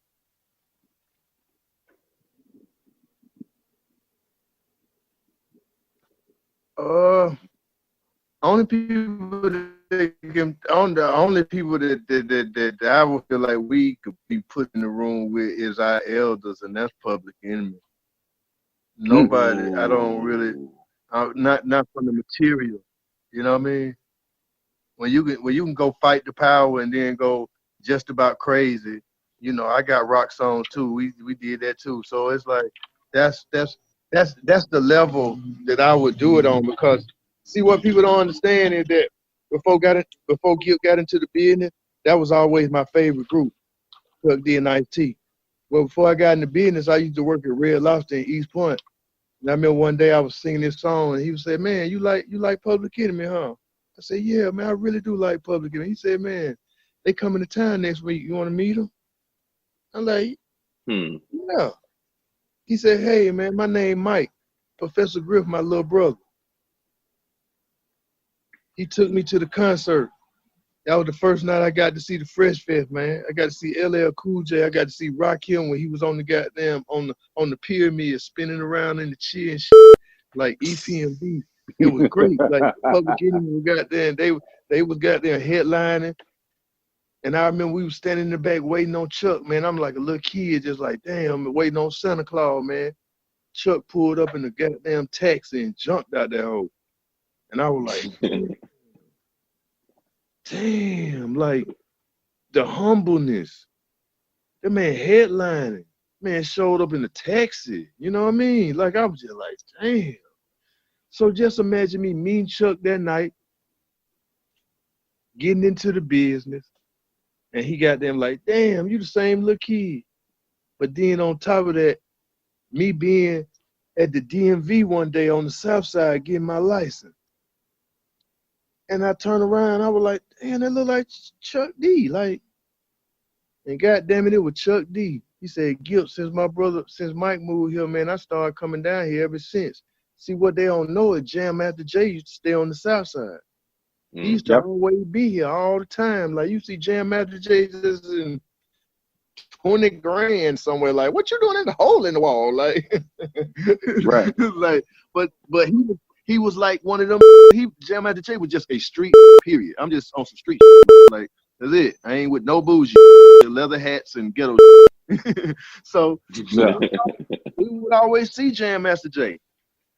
You know what I mean? So just in Atlanta alone, like as a kid, like I would go to Greenbrier, and I remember when Cameo blew up, and we started seeing this. We used to see Mr. Blackman just driving around in E Point in the Ferrari with the flat. And we'd be like, damn, he lived. He'd be like, yeah. So just imagine us when we get the budget for goddamn soul food, and Reek like, yo, well, y'all, we like, damn, okay, we did players ball. Now it's time to work on soul food. What we gonna do it? Reek was like, we gonna do it at Curtis Mayfield house, and we were kind of like, huh? Huh? He was like, yeah, Curtis Mayfield stay on Camden Road. I'm like, huh? It's like, wait a minute, man. So we go across Camden Road, not too far from Greenbrier. Boom, we go to this little house. We walk in the house. He was like, man, this Curtis Mayfield house. This is where he used to come, sneak, and do his music, right? We walk into this man's bedroom. He still had the original tapes of Superfly in his bedroom. Wow. He the one told me. He said he one day he got there. He came through, and he was just like, "Yo, don't y'all never sign no publishing deal until y'all retire." And we didn't even really understand it, but he was giving us game. And you know, I was paying attention to him so much that he kind of got into the liking the GIPP. So he kind of was like, man, come here with me back in the room. So he took me back in the room. He's showing me the Superfly. He was like, man, everything I ever did, I do it. I keep my own copies. I keep my own. I always keep your masters, even if you have to record them yourself, so you'll have a copy. Right. He said, come here. I want to give you something. I said, what is it, OG? And he gave me that sweatsuit that I wore on Soul Food. Wow. So that sweatsuit came from Mr. Mayfield himself. That was one of his sweatsuits. Do you still own that sweatsuit? No, man, you know, too many moves. You know, Yeah. man, too many moves. I was so young. And at the same time, like, you know, going from, you know, wearing that sweatsuit and not really knowing where we had a taste of fame. Yeah, we got a platinum record, but still it's different when you still like, it's y'all turn. You know what I mean? So we went into soul food so humbly and so like, we gonna just do it feel good. You know what I mean? Because you got to understand, the face was sitting there like, okay, well, we just got all this play ass. We just got out of Outcast. What y'all gonna do? so it was kind of like, damn, you know, first thing Reek and Ray and Sleepy was saying is, it can't sound like Outcast, man. Yeah. It can't sound like Outcast. So just imagine that we recording the album, and one day Reek said, hey, man, come to the studio. We get to the studio, and I walk in there, motherfucker. Dun, dun, dun, dun, dun, dun, dun, dun. We like, damn. Well, a week before that, Reek then was mixing. Oh, a week or two before that, they had left Bosstown and went to the Dallas studio to mix a TLC record. Where in the B room was Busta Rhymes and Rampage. Busta Rhymes came out. He started having a real deep conversation with Big Rube. Boom, him and Rube hit it off. He gave Rube a book. The book was Behold of the Pale Horse. When Rube read the book, and then he just said one day, hey, everybody read this book. And we all read the book. So just imagine we walk into the studio and it's this dun, dun, dun, dun, dun. And Joe came in, went up, sing, unfold. Joe just took that book, what he got out of that book, and he started Cell Therapy. And it was like when everybody walked in the studio, from their interpretation of that book, we wrote our verses to it. And man, Cell Therapy was born, man. I'm in the middle of Kansas. I'm from the middle of Kansas, bro. And I remember when that song came out, that thing like took over. It took over my city, at least, man. Like I just like, and it's been 25 years, man, and all this stuff is still relevant right now. That's what's the crazy part about it, man. But I remember where I was at the first time I heard that song. I think I had the tape single somewhere around this house somewhere, bro. Wow. I mean, we did that day. The next day we came back, Reek had said, hey, man, go get Breeze. Drop Breeze off. He called me back. Dirty South. When we finished Dirty South, that was the end of Soul Food. So Dirty South and Cell Therapy was the last two songs we did on that album. Both legendary tracks. Both legendary tracks on a classic album. I won't even say it's a Southern classic album. It's a classic album, period. You know, like you had Soul Food, then you had Still Standing. Like Still Standing was that's just Goody Mob on steroids to me. You know, man, like, y'all took that thing to that next level. Like that's one of the albums that I felt should have got 5 mics and it didn't. Because they perfected the wheel with that one right there. Yeah, you could just let track 1 run all the way to the end of the album, and everything it was perfectly placed. The production was on point. The bars was on point. Like everything fit perfectly where it was supposed to fit on Still Standing, and it was a step up from Soul Food. So, I mean, like I said, man, you're part of some albums and songs that's a part of the soundtrack to my life, man. Like I'm a country boy. I'm born and raised in Tampa, Florida, man. And I just appreciate, y'all putting that music out there like that, man. Like it hit home for me. I'm gonna tell you, man. Just imagine being on tour. We was on tour. We in Miami, Florida. And I remember I had stopped smoking we wasn't eating no beef. We was on our health then, you know what I mean? And goddamn, how about we like, we about to go number one. Goddamn, they don't dance. Why stop playing with us? We just, we on tour with 666 Mafia. We tearing the club up. We got they don't dance. They doing goddamn tear the club up. Tear the club up. So we out the chain. So we kind of like, we about to go number one. And that came out, my nigga, and we came in at number 2, and we got beat by I Got the Hook Up, my Wow. I was just like, yo, man, we always get robbed, man. Like, we got robbed, man. I Got the Hook Up soundtrack. Holly, if you hear me, I love you, people. Goddamn, man. I was sitting there like, man, I ain't mad, P. I love you, man. I swear to God, man. The South gonna always be the South, but I just felt like at that time, man, we was representing us on a way more different kind of goddamn spectrum, my nigga. I just felt like I could hear what said. You know what I mean? Like, country, man. That was New Orleans. That was when New Orleans first started emerging. So New Orleans was going through what Atlanta went through at that time. Right. Not to take nothing away from P, but I was just like, man, subject matter, man. Come on, man. Going for the bullshit, man.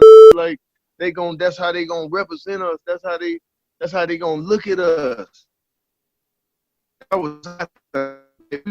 But since we stepped off that stage at the store, it's like, you be able to call this country because we're gonna be better than everything you do, from beats to rhymes. You ain't got nobody to sing, so we got a secret weapon don't nobody got, and to never ever get awarded during them times of whooping for 5 years on the stage, and always knowing that they got a problem with Goody Mob, man. Don't care what we do, kill it in fashion, we kill it in our rhymes. They never gave us nothing, man. Like, and we knew to them we was some uppity South, straight up, cause they felt like, where y'all get some knowledge that we ain't know nothing about. So it was almost like a snub, like we were the Killer Mike then. All 4 of you. Now you all on goddamn Team Summit talking that positive. We on some gangster, some dope dealing. Come on, man. That's what New York was on. They was on the purple tape. Baby Raekwon, they was on the purple tape then. So for them, New York was in the midst of that whole Nas, the Gambino, we all mobsters, and the West Coast was immersed in all the gangsters. You know what I mean? We sitting in the middle of it trying to be like positive, trying to say, no, we ain't that, we ain't this. And the culture was like, nah. That's some of the frustrations that CeeLo felt. That's why 3000 can walk away and say, hey, man, they gonna always say them the best. So, man, well, I'm gonna go sit down. Just cause I go get a girl and did wham and couple of moves, he the best. Oh, okay. All right. You gotta understand. Yeah. And he was feeling like, think about this, man. Auto-tune was nowhere to be found before Love Below. True. That's what makes, when you do all that and do so much and the culture jump on it, and then, man, I seen we dropped Love Below, man. It was a $50 million tour worldwide, man. That man said, I don't want to go. I'm cool. I'm good. Wow. That was his way of getting back at the industry. That was his way of getting back at all the that snubbed us. Like, f you and your money. So do you think, and I know you talked to 3, y'all family. Do you think he'll ever give us something, man? Do you think he'll, cast something out there? I mean, you think Outkast ever give us a cast album? We came so close. And I don't tell y'all no lie. We came so close about a month ago, man. All of us was in the studio. all of us was right there, man. All of us in the studio, all of us agreed to do an album. And man, the next morning after we agreed to do the album, the got called to go do a TV show. So we ain't seen him since, man. 3,000? Yeah, he up in New York. He up in New York in you know, I think 3 want to come back, man. He want to, but he don't know, man. You just gotta understand, cause you know it's kind of strange with us because look at our family, man. Future was our baby. Yep. The emergence of Future, that got 3,000 sitting back like, whoa. I seen a quote that 3,000 said about Future. He said that Future makes the most negative motivational music you can ever find. And when it's like when, yeah, like it's crazy when you think about it. It's like, and then you listen to Future music because I like Future music, and I like his production too. Like a lot of people be sleeping on Future production, but that production on point. It is. So, it is, and it's his like you gotta give. I'm gonna give you. I give you 2. I would say, to me, it's 2 MVPs in Atlanta that people just gotta respect. You gotta respect Future. Future was in the Connect.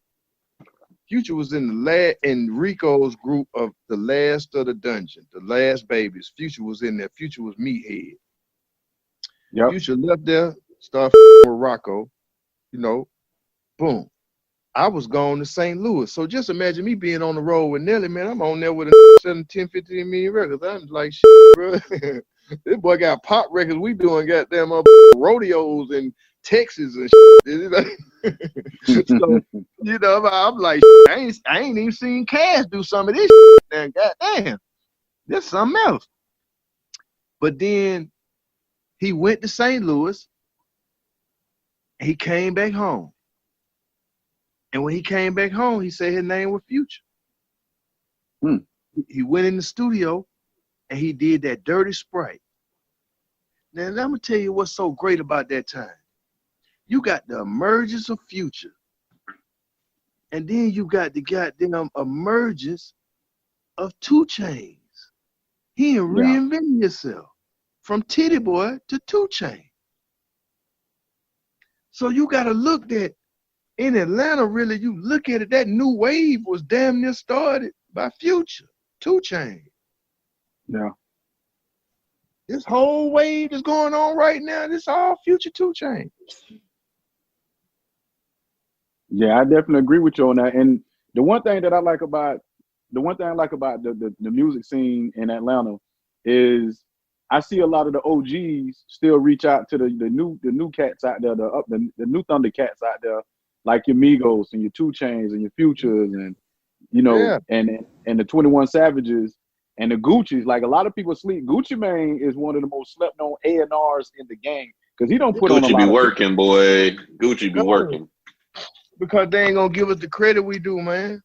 That's why I could prove to you 35,000 times how much better we are than a lot of man. But they gonna get all the credit. You know what I mean? You ain't gotta fight that fight with me because I already know. Like I grew up on it and I listen to everybody. I watch the game, you see what I'm saying? So I already know what time it is. Yeah. Anytime it's the South, man, they playing with it, they trying to steal from it. They trying to do everything they can, man. We been put them folk to sleep, man. We put them folk to sleep in the 90s, man. Man, them folk had one crew that came out of New York that goddamn moved something. The last thing that came out of New York that moved something was the Dipset. Them had the city on fire. Yeah. And G-Unit wasn't all from New York. Yeah. See, G-Unit to me was different because G-Unit to me was a mixture of things. You had 50 Cent. Dre, 50.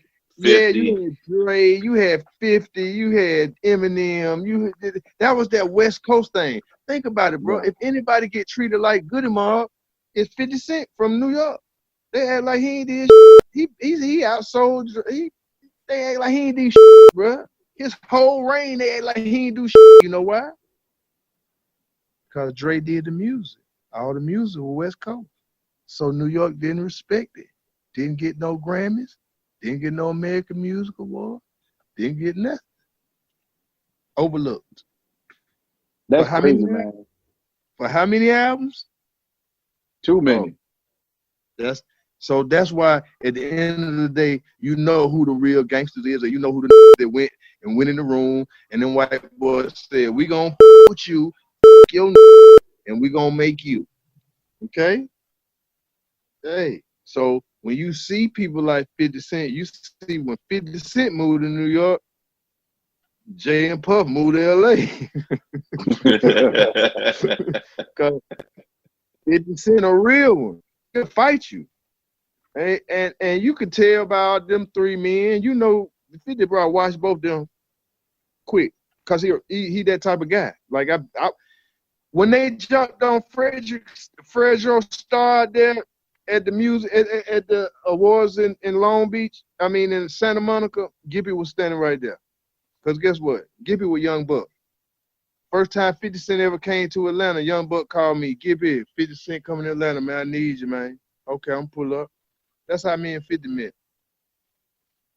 Always been cool, but he very New Yorker. So you know how we smell that real quick and be like, boy, stop. Boy, stop. The Times Square on us.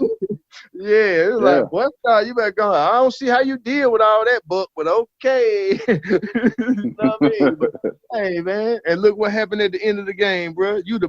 You sold more records than you the only other on G Unit that sold a platinum record, sold more records than everybody that was on that, and you got treated the worst. Bruh, Buck was like probably my favorite one on there, honestly, because just like you say, man, like he's the one that we can relate to, dog. Like, and he snapped every time, man. That's crazy you say that, bro. Ate them, man, and was around there writing that shit for them, man. That's what I be saying. That's why when people say me, you gotta understand, guys, that a lot of these folk that's in power, or who they chose to be in power. See, I know these guys when didn't nobody had nothing. You know what I mean? So for me, I don't look at these guys as how the other people. I ain't no hip hop fan like a fan, man. Like these my peers, man. You know what I mean? First time I heard about Jay-Z, he was goddamn with JD on JD song. That first time I heard about JD. I ain't know nothing about no Jay-Z. You know what I mean? Right. And to me, JD was gonna be bigger than him any day of the week. I don't care what you're talking about. You know what I mean? The man that did Mariah, this, that, and the other, this, that, and the other. But as you see, Dallas Austin, the first from the South that was doing Madonna and all that. Hey, man, they treat him the same way, man.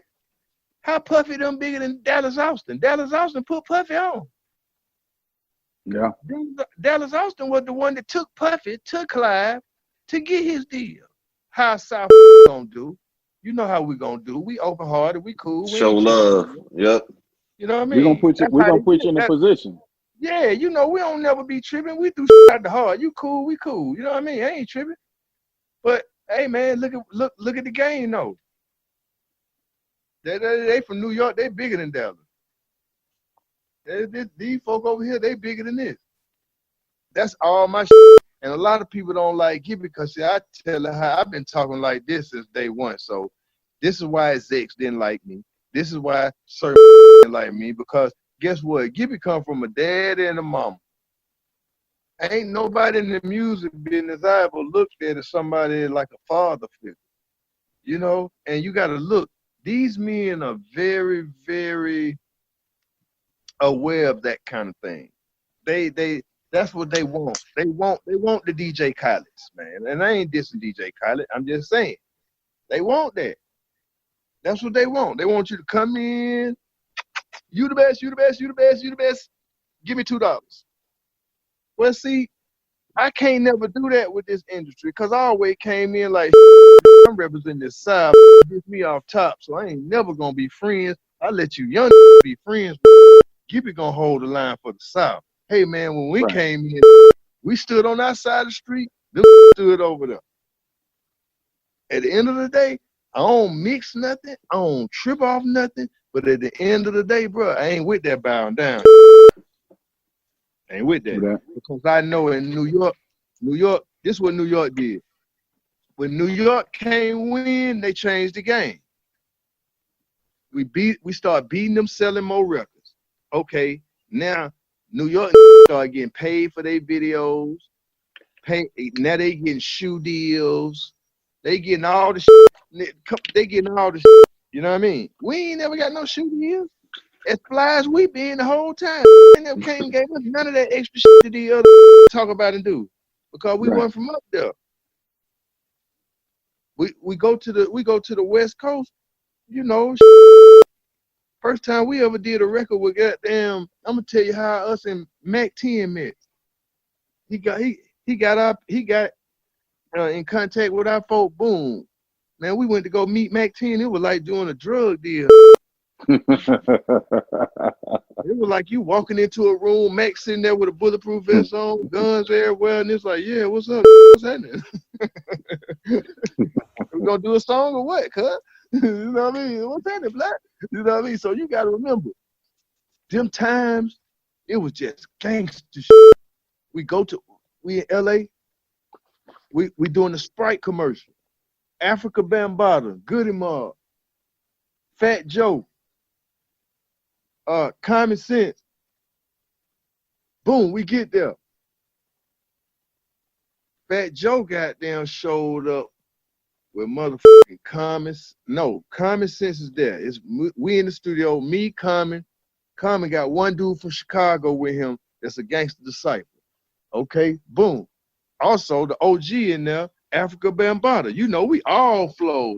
Like, we mean Africa Bambaataa. Like, Yeah. we flow right now. We like, woo, Africa, you know, we like, man, we don't know these folks. This hard. This Africa Bambaataa. So just imagine us sitting there tripping off Africa Bambaataa. Boom, the door open up. Fat Joe walk in with Mac 10. Mac 10 walk in with the Samoans. He walked through the room. The dude from Chicago with motherfucking goddamn Common Sense, he looking at Mac. Mac looking at him. Mac just stopped and said, yo, homie, where you from? He said, Nick, I'm from the west side of Chicago. Where I'm from, we look every man in their eye. The nigga Mac 10 said, oh yeah? Well, let me tell you, let me let you know something. He said, I'm from the West Coast, and you gonna lose. And boy, them Samoans walk from Mac, pick that boy up, start whooping that boy out there, man, in the middle of the street, in front of Beverly Center, man. I'm whooping this boy, man. You know what I mean? So, boom, Fat Joe jump in the middle. Boom, we got to stop this shit, man. No, cut it out, boom. He stopped Mac and Common from getting into an altercation. But the boy, homeboy, got wiped that night, man. Hey, man, like, I'm telling y'all, bro, LA back in them days used to be. I believe it, man. I believe it. Like, so off the chain. Like, when you look at movies like Old Dog and them kind of characters, man, just imagine a city full of them type. Like, we would just go to the Beverly Center. A car pull up and be like, yo, cuz, what sex you from, cuz? And they be like, huh? We be like, man, we from Atlanta, Georgia. We from the South. As soon as we start talking, be like, oh, cuz, them there from the we got family in Mississippi. What's happening? You know what I mean? West Coast with South, period. Because they grandmamas from the West, they either going to be from St. Louis, Chicago, or they going to be from Mississippi. Mm-hmm. Yeah. And most of the time, because that's where Daz and Snoop from, Mississippi. They folk from Mississippi. So it's like, that's what I'm saying. Like, that's what saved us during the time, man. Like, our music saved us. It really did. Like, being out there amongst all that gangster, once Pop crunk that man, it was shootings every night. Man, we'll go to the club. We'll see old dirty bastard fight. Like, LA was just wild. Like, and then that's when LA used to stay open to 5 in the morning. LA stopped staying open Once our album came out, the first album, that's when they shut LA down. That's when LA started being 2 in the morning. You know what I mean? Yep. We had never seen that before. So that's what I'm saying. Like the music business and just the records was changing. The atmosphere was changing. The executives were starting to make more money. The police, the feds, man, like, bro, we became targets, man.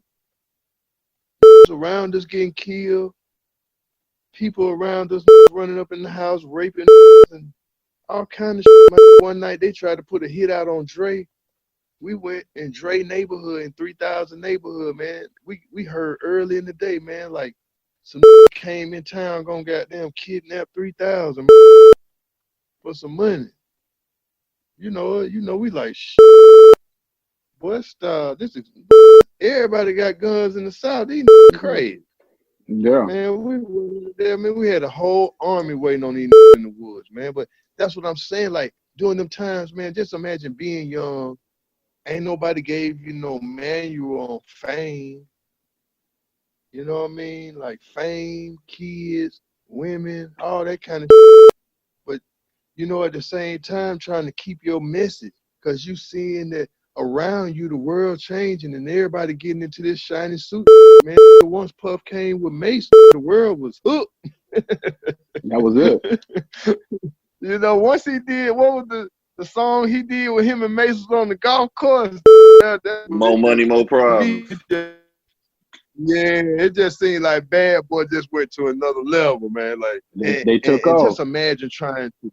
They did, man, and just imagine trying to stay in the midst of that with content. It had to be tough because it went from, you know, like you said, like conscious and having content, having a message, and having your different style. To now it's back to, you know, shucking and jiving again. Yeah, it's back to shucking and jiving and everything. Like Mace had balls, he could spit, but that's not that. If you're not a real hip hop head, you really want to know that. You'll know him from the shucking and jiving with Puff next to him, and that's what it'd be known for. So you did send me something. You did send me you sent me some records that I checked out and I played them actually.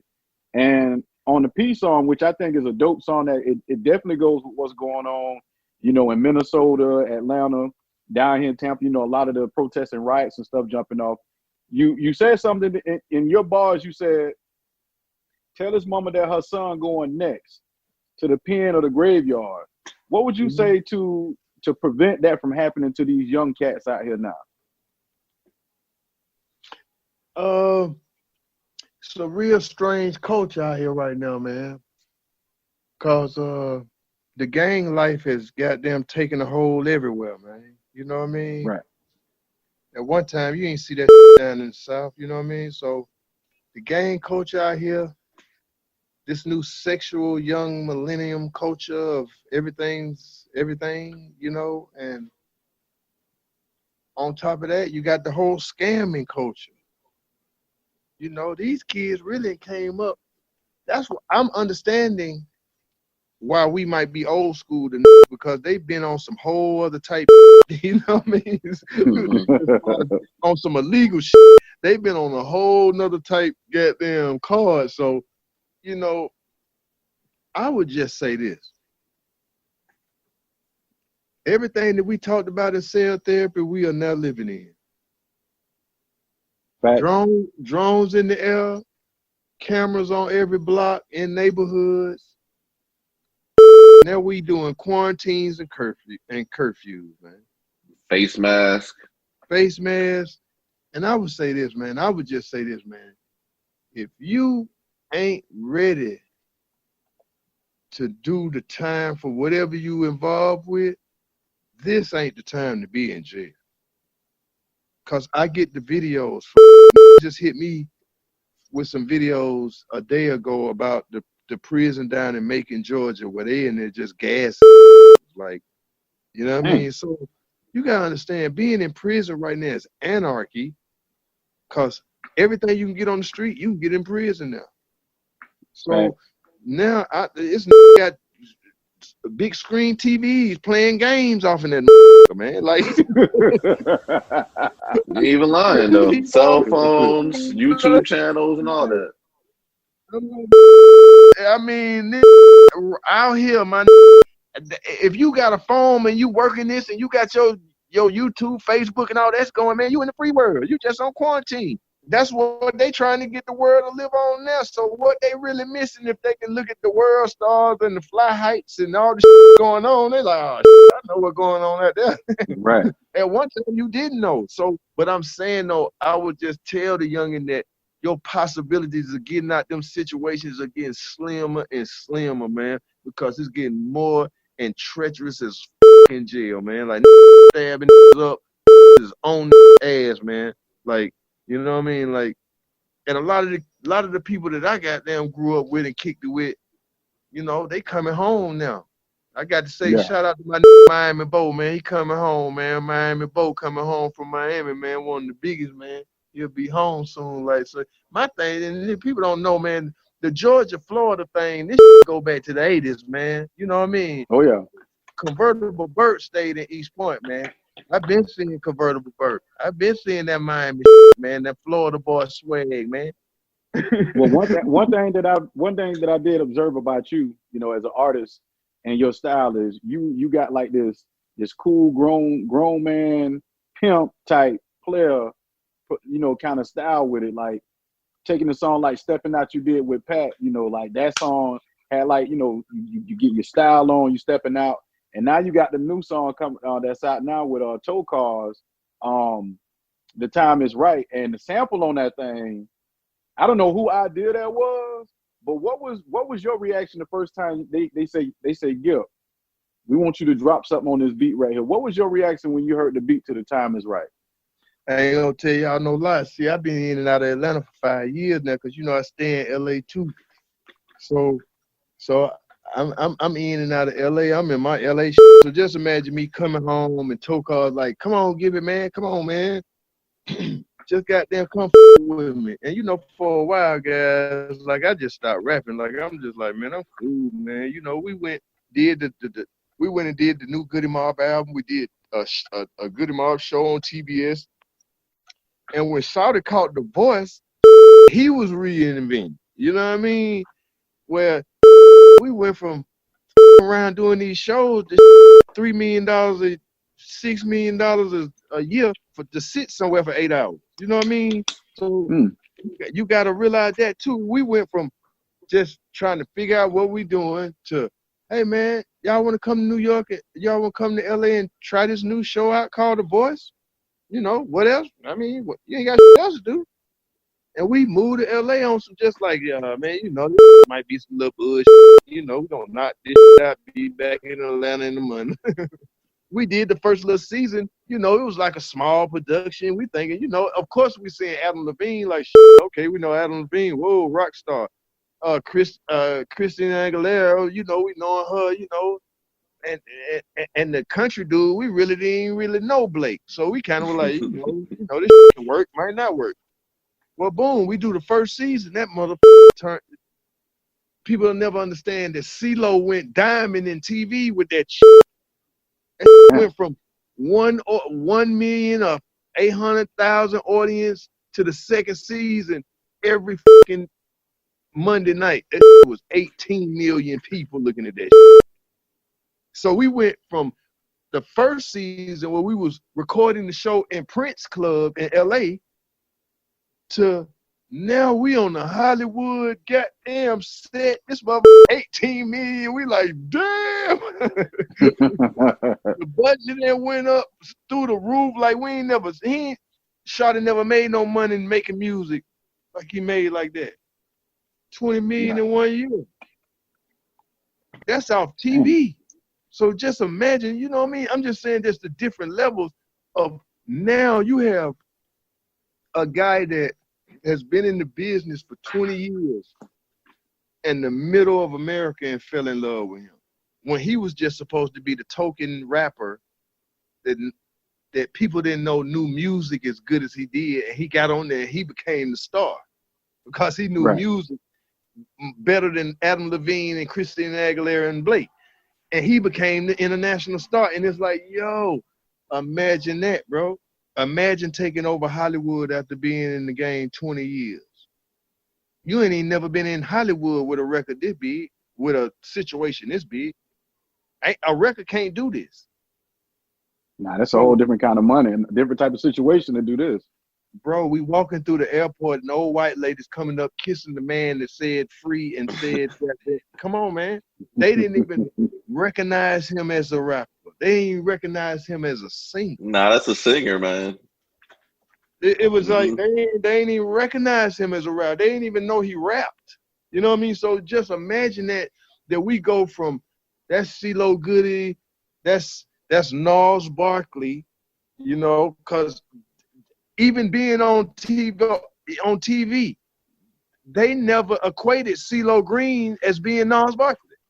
It was so different. You know what I mean? Then the character of Gnarls Barkley to this new glamorous big guy with feathers and big old watches and shit on TV, and people being like, "Yo," you know what I mean? Like he was like, for the big guys, he became the big sexy Levert. He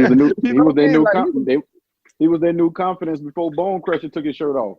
Come on, man. Understand that from CeeLo being CeeLo, what do you think they turned Khaled into? They had a template. They could see that a big man work on TV, a big man cool. That's true. CeeLo did that. You know what I mean? Gipp, I wanna ask you about this new venture that you're getting into right now too, man. Because you're talking about everything and everybody spinning off into different stuff, man. I appreciate people trying to find different hustles and different streams of income. Tell me about GIPP's Goodies, yo. I see you got the shirt on. I see you repping. Yeah, man. Come on, man. We're gonna take a walk real quick. I found that out. I was like, y'all in the boy, got the CBD market. Like, okay. Man. Y'all in the backwood, man. Let's do this right quick. I'll take a little ride with me. Okay. Boom. I got some for y'all. See it. Go in the kitchen real quick. So, right here. GIPP Goodies. This is Georgia peach. This is some of the most high grade hemp tarpines, clean, man, very good for anxiety, everything. These are the ones that's made with the papers. The ones that I got in the stores, now those are the ones. Those are rolled in palms. It has a cork for the end part, and on the, we got CBD keef on the outside. The only person that got CBD keef, and it's got high grade flower, high grade hemp, high grade terpenes, and it tastes great, man. So this is like the Georgia peach. These are the smaller ones rolled in kind of another kind of paper, and this is the purple top. This is the Sunday Drive. So, man, the greatest thing about this is I got with my partners named 3 C's. There's 3 of them: Tony Acuna, Humpty, and Teran. And they were the ones that created Moon Rock with Corrupt. Okay. First person that got me all into this cannabis. Well, the first persons that always did it and always was around us was Cypress Hill, Dr. Green Thumb. Got to give our shots, our hats off to DJ Muggs and Be Real. They always been into this. They the masters. They've been taking hits from the bomb. Yeah, they've been doing that. You know what I mean? But okay, just imagine this. I'm in LA. Corrupt called me to the studio. Corrupt say, "GIPP, I'm getting in the cannabis business." I'm like, "Huh? What you gonna do?" He said, "Man, we created this called Moon Rock." So just imagine Corrupt showing me the first commercial of the little Moon Rock, and then they pouring the goddamn the hashish on it and putting the keef on it and showing how they make Moon Rock. So I was on the first Moon Rock mixtape. So around Corrupt, I'm learning, I'm seeing what they doing, this new emergence of the pre-rolls and this and that. I get with Hump one day. Hump like, yo, you want to get involved? I was like, cool. Well, we went out there. I got GIPP Goodies. That's going to come. But you know, with the actual pandemic, with this hitting, I'm like, hold it up right quick. We ain't really got to push it out because I can't really get back and forth with LA like that. And right now, we got to really watch LA. Hold it. Boom. I said, well, cool. Let's switch it out. Let's do the hemp. I can do this in all 50 states. And I can do it. I can do this in all 50 states, and I'm healing people. It's like most of the people that come and get these, like older people that got arthritis, got pains, all that kind of stuff. Hey, man, smoke a hemp with some real CBD in it, and you'll see the difference. You know what I mean? And I know this because the older clients come through the barbershop. You know, we got a barbershop too here, so older clients come, they were like, GIPP, I smoked that. I ain't got to goddamn do none of them pills or nothing, man. I just smoked that, do that hemp. Helping people get off cigarettes, all kind of stuff, man.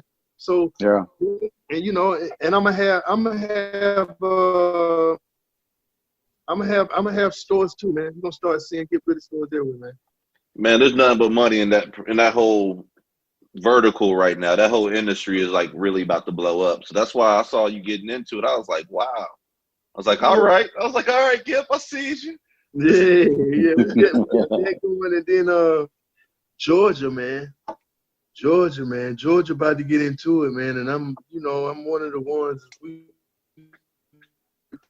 cannabis industry. We are the face of the cannabis business in Georgia. It's me, like, and a few other people that's very important in Georgia. But we're gonna make sure that in Georgia, man. See, it's law in Georgia. 30 or 40% of the business always got to go to the black community in Georgia. That's law. That's what Maynard Jackson did for the city of Atlanta. See, that's the difference between any city, any black city in America. Maynard Jackson made sure that when he built that airport out there, he made sure that 40% of that money that go in and out of that airport, black people get and goes back into the black community. That's why we one of the strongest cities in the world, because black people control the airport, which is one of the biggest airports in the world. That's why the community keeps moving. But one thing about this cannabis, once they let cannabis into Georgia, with the strip club culture, and they bring in gambling and horse racing, it's over. You know what I mean? And here it is. And he already there, and he already you got were that the head of the there. charge. You right there. You the OG right there in the game on it. On top of that, so like it's gonna be over. Yeah, I've been in the Capitol for the last 2 years, man. Going up in there, meeting them folk and letting them folk know, I ain't bringing no cannabis here if Goody Mob or Outkast ain't involved. It wouldn't be nothing if our music didn't bring all this excitement to this city. So whatever big coming to town, we in. You got to cut us in. You don't want no song about you. So it's like, hey, man, at the end of the day, for me, I just got to make sure that, you know, me as being a Georgia resident and me being somebody that's really helped and put this city where they owe, I really feel like I'm deserving of one of them licenses. I can really put my people to work. All these people coming home from prison, I can put them to work. I got family land. I can put people to work on the land. You know what I mean? Gardening and growing THC and hemp. So it's like I just got a lot that I want to bring to the table for us, because I feel like if we get into this, we can build this, and Georgia and just the South alone, I think, can be one of the biggest cannabis producers in the world, because we got all the land and we got all the heat. And it rained pretty good over here, so we good. Oh, Florida, we know, boy. There's so many grow houses down there. I already know. But I just tell my brothers, man. I be trying to tell my brothers, man. Look, man, this here now, you might as well learn how to do it. My little niece, she seen me messing around with that stuff. She found some cannabis school here, took the classes, graduated. Them folks then flew her to Oklahoma, got her somewhere to stay. Now she working and growing and knowing how to do everything with it legally, man. So right now, let's do it legal, everybody. You don't gotta get them do it illegal no more. All you gotta do is just pick up a book and start learning about it, because it's already going on in Florida. You can go Come on and get on the train. You can go and get medical weed on South Beach. You know where to go. That's true. You know what I mean? So it's the daddies again. The game always going on. It's just when it get to the black community. Right. That's That's the very truth right there. Because you see all these major corporations already got the Marlboros of the world have already got their foot into the game with that too. So that's completely correct.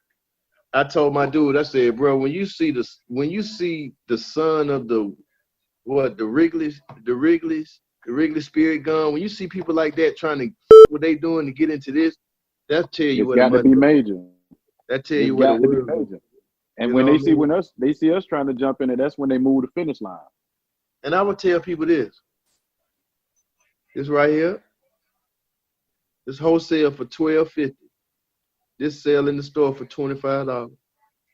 Stick. I sold out in 48 hours. The legal hustle right there, boy. You know what I mean? So, that's what I'm saying. Like for my bro, like I'm really like, hey man, I'm here to teach. I'm here to, hey man, Kentucky, Kansas, man, they gonna get into it. You might well start doing your homework now. Kansas, plenty of goddamn farmland. They taking a while up there, from what I hear, man. Oh, it's gonna take a while for everybody, but see, this the whole thing. It's gonna go. See, this is just like the flipping over of the guard. America is gonna all go cannabis all the way across the board. The tech world has taken over. It's a part of the tech world, so it's a part of the future. So right now, you know, like I would say anybody, man, do your studies wherever you at. Do your studies, get involved, start going down to that Capitol, start making your face known that you want to do it and do it right. You know, it's time to grow up, everybody. We got to go about it the right way now. Now we at the age where we can't play in the streets. We got to go play in the Capitol. Yeah. You know what I mean? Use our weight right. Well, when we protest, people know that we ain't just protesting, that we understand what we doing, how we gonna do it, and we got an ends to this. But just going out here in anarchy, man, like, that's why y'all see, hey, man, we shut that, hey, man, ain't no burning shit down around here, man. You better take your motherfucking ass up out of here, man, talking about you burning something down there. We don't care nothing about the protesting, pimp. And hey, man, Atlanta ain't L.A., Atlanta ain't Detroit. Hey, it's going down in Tampa, Florida right now, Gip. Like, for real, man. It's been going down for, like, the last, 5 days now.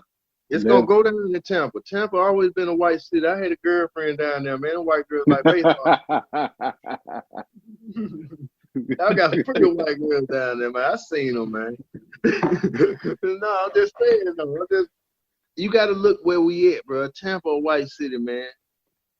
Orlando, a white city, man. You know, Miami, the one black and goddamn and Latino. Tampa, that's for the white people. You just live there. So as far as goddamn having probably being mistreated, yeah, that's gonna be us. That's why it's so much trouble in Tampa. But see, that's why in Atlanta, see, you gotta understand. Now, police ain't been putting their hands on us since the Red Dog days. Once the Red Dogs and all that, no, we ain't been having that since then, because, you know, as soon as we figured out that they working with the streets and they in the street and they trying to lock up the street, oh, hold up now. You know what I mean? Somebody gonna make a phone call. So once, you know, we can pick up the phone call Andy Young. You know what I mean? So it shows you the difference in Atlanta when that first night they set some on fire. The rap community like us start getting, hey man, what the hey man, Teddy Young, man, we don't burn up now. Like, we can protest, but don't go burn up now. This king now. This king. All right, boom. Okay, we handle that. Y'all see 2 college students coming home from tutoring or something. They on the other side of town, on the north side. They coming home, they coming through Centennial Park. They jumped on them kids, bust them things out, hit them with the tasers, broke the boy's arm, left the tasers in his back for 2 hours like he one of them protesters. Man, they found out that man one of them goddamn civil rights grandchildren. Yeah. Boom. Hey, man, the presidents were called. Hey, man, the 2 officers that put their hands on them fired before the sun came up.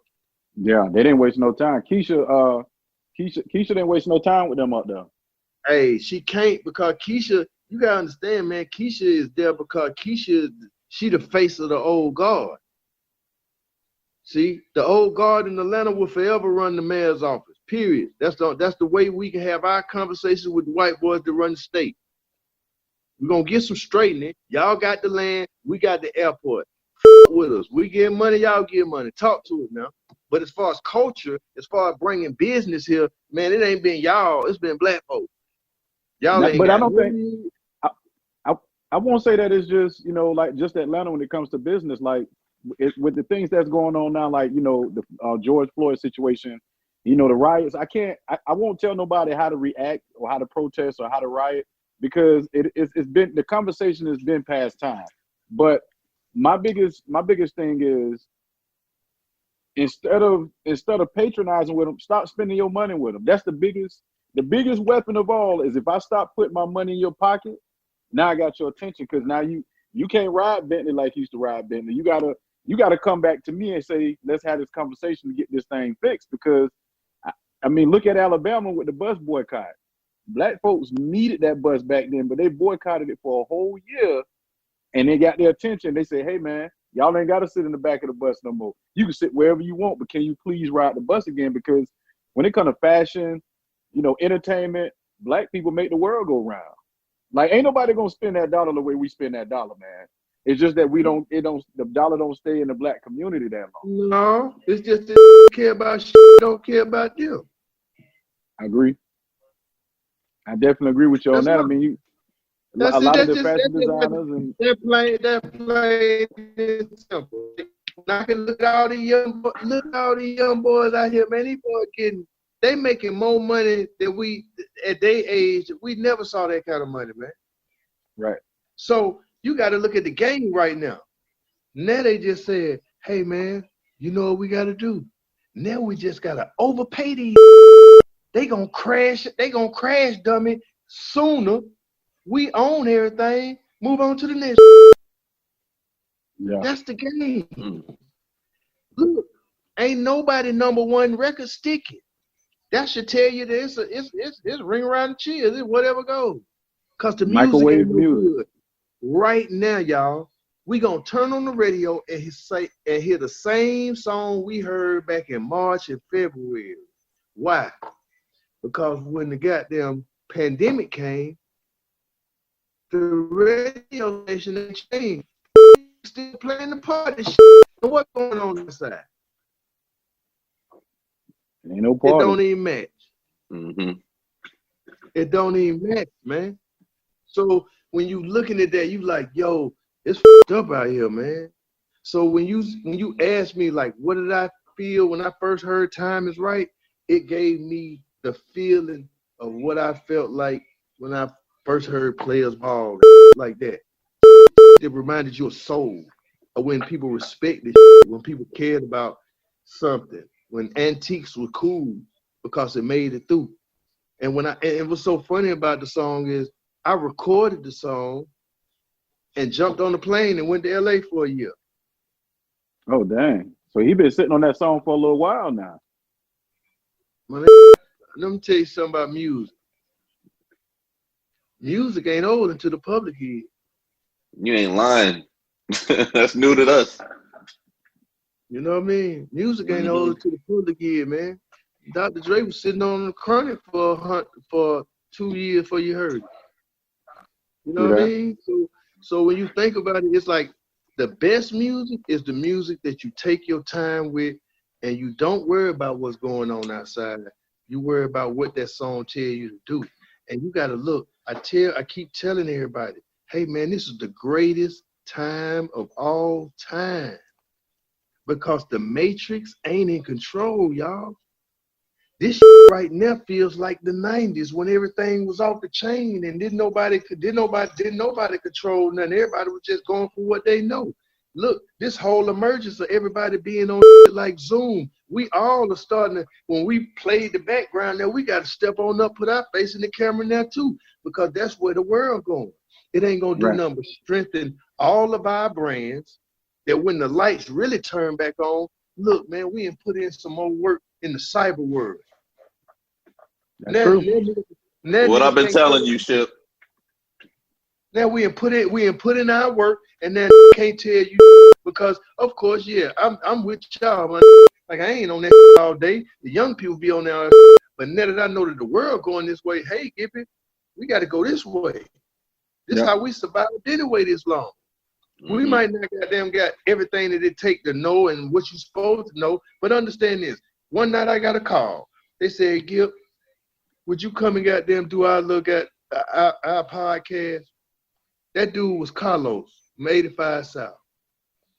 I went and did they podcast because I knew Lil DC fly out the street. I knew Shawty was changing his life. Got a little podcast. I'm going to go do it.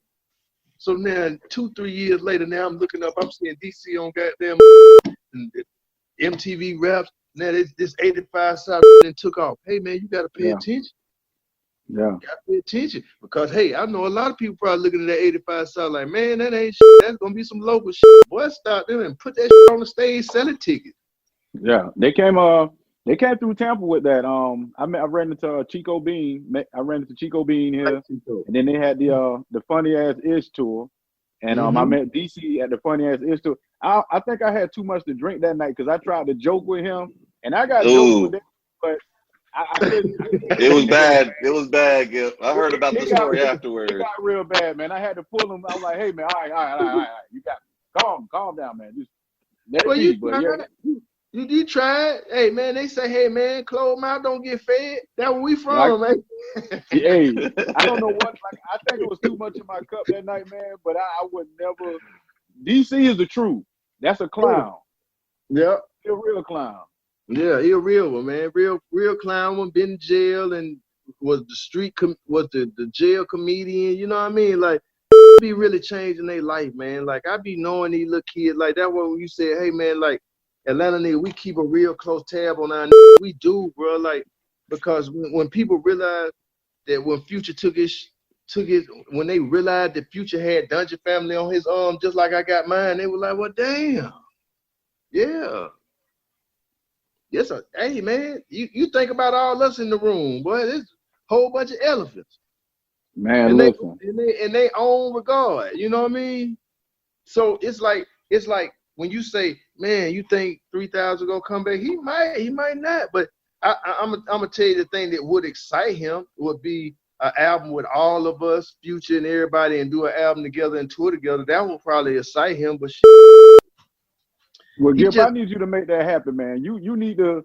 I'm speaking that into existence. You see what I'm saying? You need to go.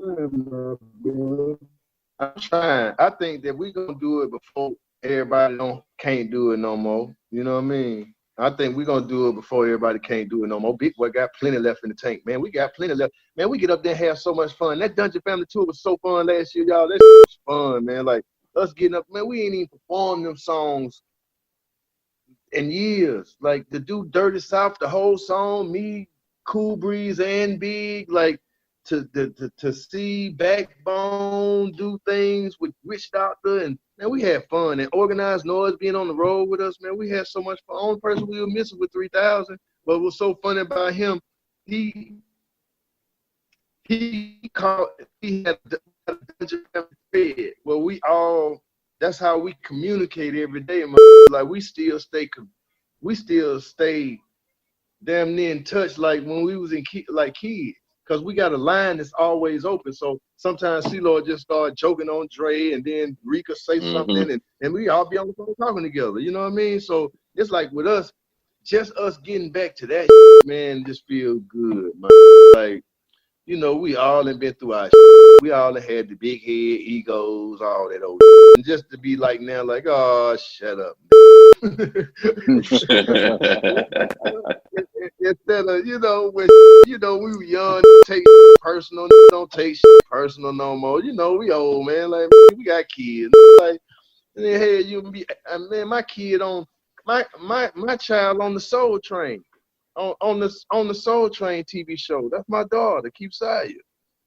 I remember when she was on. That's what it is, man. I think y'all had her on Joy on Star Kitty. She did a little piece on there.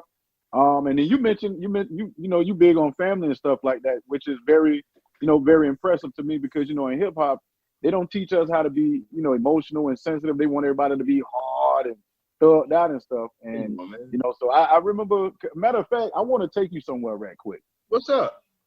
On Star Kid Revenge, you and Joy, y'all did y'all rendition of Bootsy Collins' "Munches for Your Love." Who idea was that? That was hers, because you know Bootsy was like Keith Sire, her great godfather. That's George Clinton. Okay. So George Clinton really early kind of adopted the Dungeon family. Okay. So Joy was the one that really kind of brought the George Clintons, the Bootsies, the Raphael Sadiqs, the Lenny Kravitzes, Dallas, and then you know that was Joy. You know what I mean? So that as you see, Erica went and did her version of the Dungeon family with the Roots and all that. Right. She was Joy. So I it's think that'll be an interesting conversation too, to sit down and have a conversation with Joy and just like have her break down, like go through the Star Kid Revenge project and have her just break down, okay, on this track, this is what was going on and that stuff like that. But when y'all did that Bootsy Collins "Munches for Your Love," I had to put that on my bucket list and be like, I want to do that one day once I purchase my voice out the pawn shop or something like that. But do you foresee it being like a part two of you and her going back and remaking that song again, or taking another one from back then and putting that thing out there for us, man? I got, you know, that's my baby mama, man. You know how that goes. Yeah. You got a point right now. No comment. Hey, bro, then she older than me, so you know how that shit go. You know, she got to get to telling what to do, man. Yeah. Then he feeling like, man, look here, man, check this out. Cause that's kind of how it went for the song. Like she was telling you, quit trying to be shy, and you was like, all right, I'm gonna do it. For you, I'm gonna do it though. Yeah, y'all did your thing, man.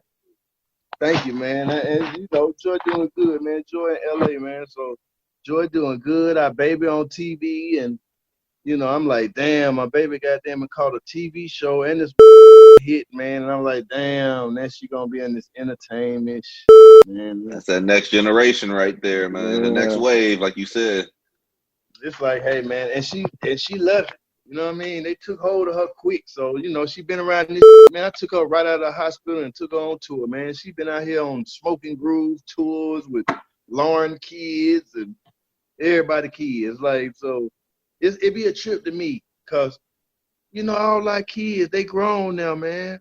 Yeah. You know, it's kind you got Keep Sire grown, Bamboo grown, Cross grown, Seven grown, Kingston grown. Like Joe kid, Joe got 4 boys. You see what I'm saying? Like everybody, like, and it's crazy because when you sit back and think about it, it was like yesterday when CeeLo had Kingston, you know, I'm Kingston Calloway, I'm the son of the throw machine, and now he grown. And then now you got Big Boy. And in the studio producing with us. You see what? He in the studio with us right now on the new album. I can't wait till the world hit a new album. You talking about a Soul Food Part 2, man. You gonna get, I think like this is a mixture of soul food and still standing. Yeah. It's right on time too. Yeah, man. I can't wait to see. And people gonna get to see, because you know what's funny to me is when I look at New York right now, everybody turned into podcasters and they anointed one person as being the greatest of all time, and they'll never be able to beat that. And you know where we from, man, we ain't never anointed nobody as that. You know what I mean? And that's a different. Right. See, that's what people don't really understand when I see people make statements like, "Yo, we got to come up with a fund and pay the OGs and all that kind of shit." Hey, man, that's got to be strictly New York, because down here we not gonna ask our kids for nothing in the South, because y'all always taking from them. Why we gonna take from them? I ain't doing that. Why would I want some from Lil Baby? You know what I mean? Like, I don't want nothing from Lil Baby. You gonna goddamn get that. I want you to keep going. Coach and Pete, I'm proud of y'all. Right now, to me, QC is the death row of this town. Is the death row of this town. This time, and they ain't even getting recognized for it. Y'all see it? It ain't, hey man, Y'all see it. The folk got Migos, Cardi B, Ninja D, and Lil Baby. Everything they got over there goddamn worldwide. But y'all still talking about the other folk, man. Y'all still talking about the other folk, man. Y'all still holding balls, man. These folk only staying goddamn relevant because they can go and pillage motherfuckers out their section because ain't nobody putting them kind of numbers up in New York, man. They be trying to talk no more. I'd be like, man, look, man. These folk in the South don't care nothing about all that rap, man. All that hip hop, man. They gotta fit. That's why they with Tupac. I can feel that, Gip. Well, Gip, I got one more question for you, Gip. I got one more question.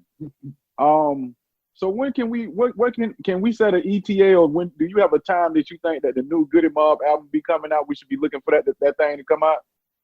In the next 2 months, you're gonna hear some. Okay. In the next, I got 2 records right now. If I could let you hear them, it'll blow your skull off, man. I'm not gonna tell you no. Boy, I'm talking about, hey man, I got CeeLo Goody rapping. Boy, if you been waiting on CeeLo Goody, you been waiting for that was rapping them kind of verses on them first 2 Outkast and Goody. You about to get him again cause he mad.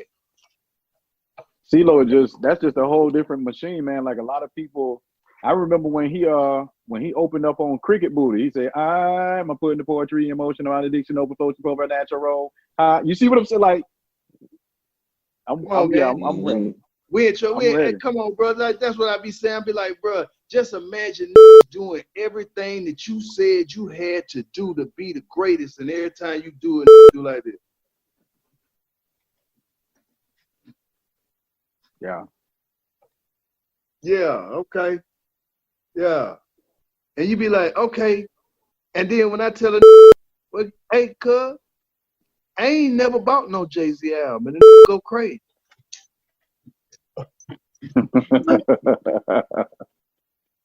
I'd be like, my nigga, understand.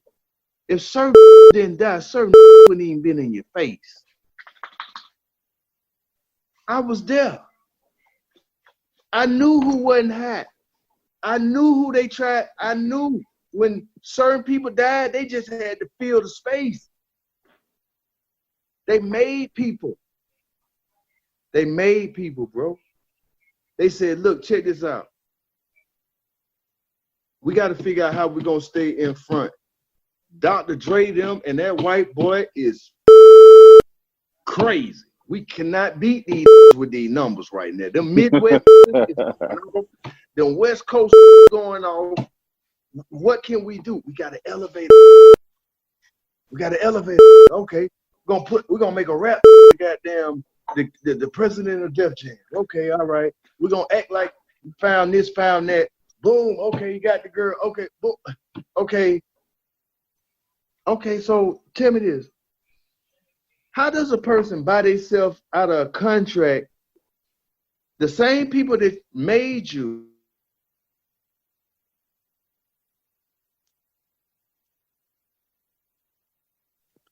How do you do that? I said, Warren Buffett invest in you.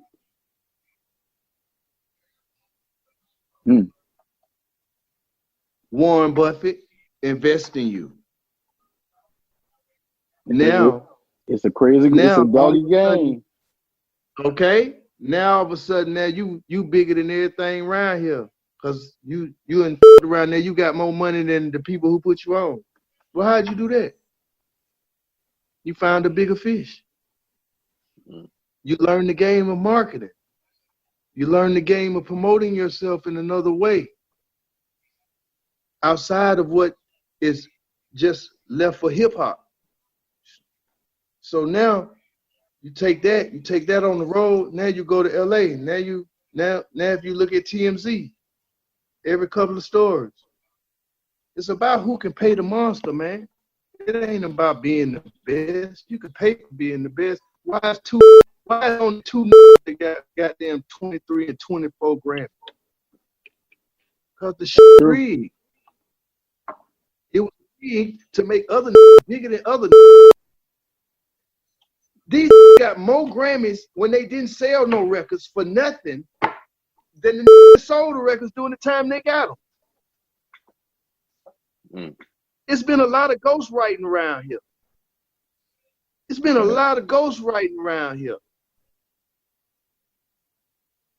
Well, they told me when I came in the game, you had to write, say the shit, be the best at the shit, and to do the beats, got to do the beat. Well, what I've been finding out is you got teams of doing shit.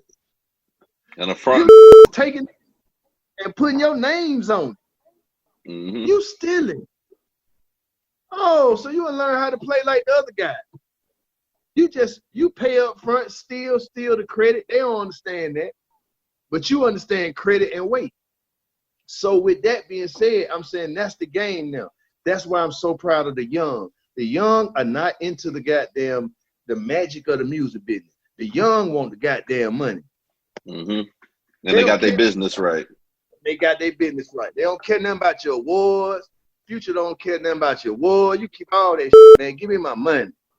That's the part they don't like. That's why the music business at one. Now, how one day we selling records the one way, and then some people that don't look like me walk into a room and decide that we switching our whole industry off to a stream. Wait, okay. Soon as you selling no records, and all the records getting sold by the South, and there's the South executives, because ain't nobody from the South been elevated to president in New York or LA. But we've been selling all the records damn near for 20 years.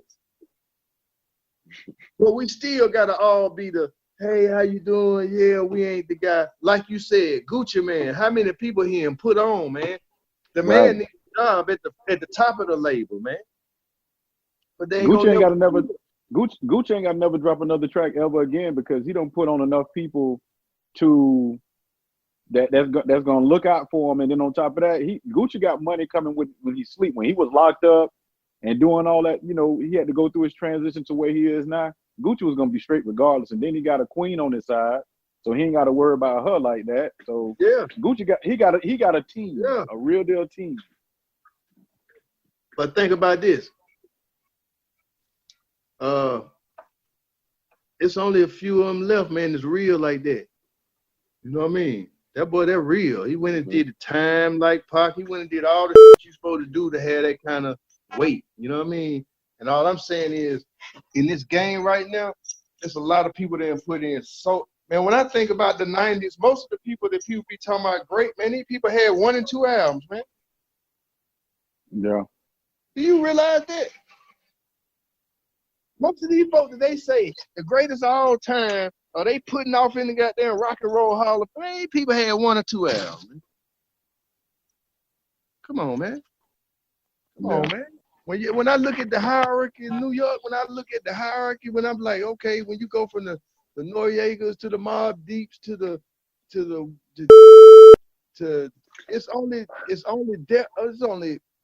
only Bad Boy, continuous collective of catalog, and outside of them, Wu-Tang. Who did more than RZA? That's another producer treated just like Organized Noise. Acting, rapping, producing, writing. Come on, man. Yeah, he got his hands in a lot of different baskets. But you enforced me to have to goddamn accept something else. Because it got money attached. And everything, you got to look at this, man. The other day, he said, hey, man, what's the difference between Pac and Jay-Z? He said, Pac rapped about death and Jay-Z rapped about money. Nothing wrong with that. There's nothing wrong with that. Now, I tell people this all the time. Hey, man, when a person hear me talk, they might think I got a problem with these people. I don't. I'm just here to do something else. They convinced in what they do, and I'm convinced in what I do. That's it. That's real. You know what I mean? Like, bro, like, hey, man, I didn't come in the game talking about money. I came in the game trying to tell my people something. So for the came in the game talking about money, hey, great. But understand this. I'm well taken care of. I'm all right. And guess what? Ain't nothing they did back then relevant right now but my music. So at the end of the day, hey man, it's cool. You can have all the money. I'm gonna live forever. It comes back to one word, man, purpose. Purpose. You know what I'm saying? You guys are doing something with purpose, with relevancy that actually is going to stand the test of time. It's timeless. We appreciate your time, you know, checking in with us, man, giving us a chance to get to know more about you, telling us about the game, taking it from back then and bringing it up to today, man. We gotta stay in touch, and we gotta check in with you from time to time, man, and you know, stay connected. We got the Super Bowl coming down here. Oh, and I'm pretty sure you're going to be in town for the Super Bowl. Man, I can't hear. I wasn't expecting all the stories. Shit. Man, that was amazing, thank you for having me, man. Thank you for having me. And I tell y'all this, I'm going to keep dropping records. It's going to be a Goody Mob record. It's going to be a new Goody Mob cartoon. It's going to be a new Organized Noise Dungeon Family art cartoon that all of us is going to be involved with. It's going to be about the stories from the dungeon. So it's going to be more stuff, man, to come. We got TV shows coming. And, you know, I'm just going to keep this Southern lifestyle going, man, for everybody in the South, man. From Kansas City to Tampa Bay. We're going to keep this Southern, man. Appreciate that, man. Already. Hey, we're going to stay in touch, Thank y'all man. for having me, man. We're going to be checking in with you from time to time, too, fam. Thank you, man. Thank y'all so much, man. If y'all ever need me, just hit me. All good. I'm here. Whatever you need me to do, I'm here for y'all. Thank you so much. I love Tampa, man. Love Kansas, man. I'll see y'all when I see you. Man, much love, man. Much respect, too, bro. Like, for real.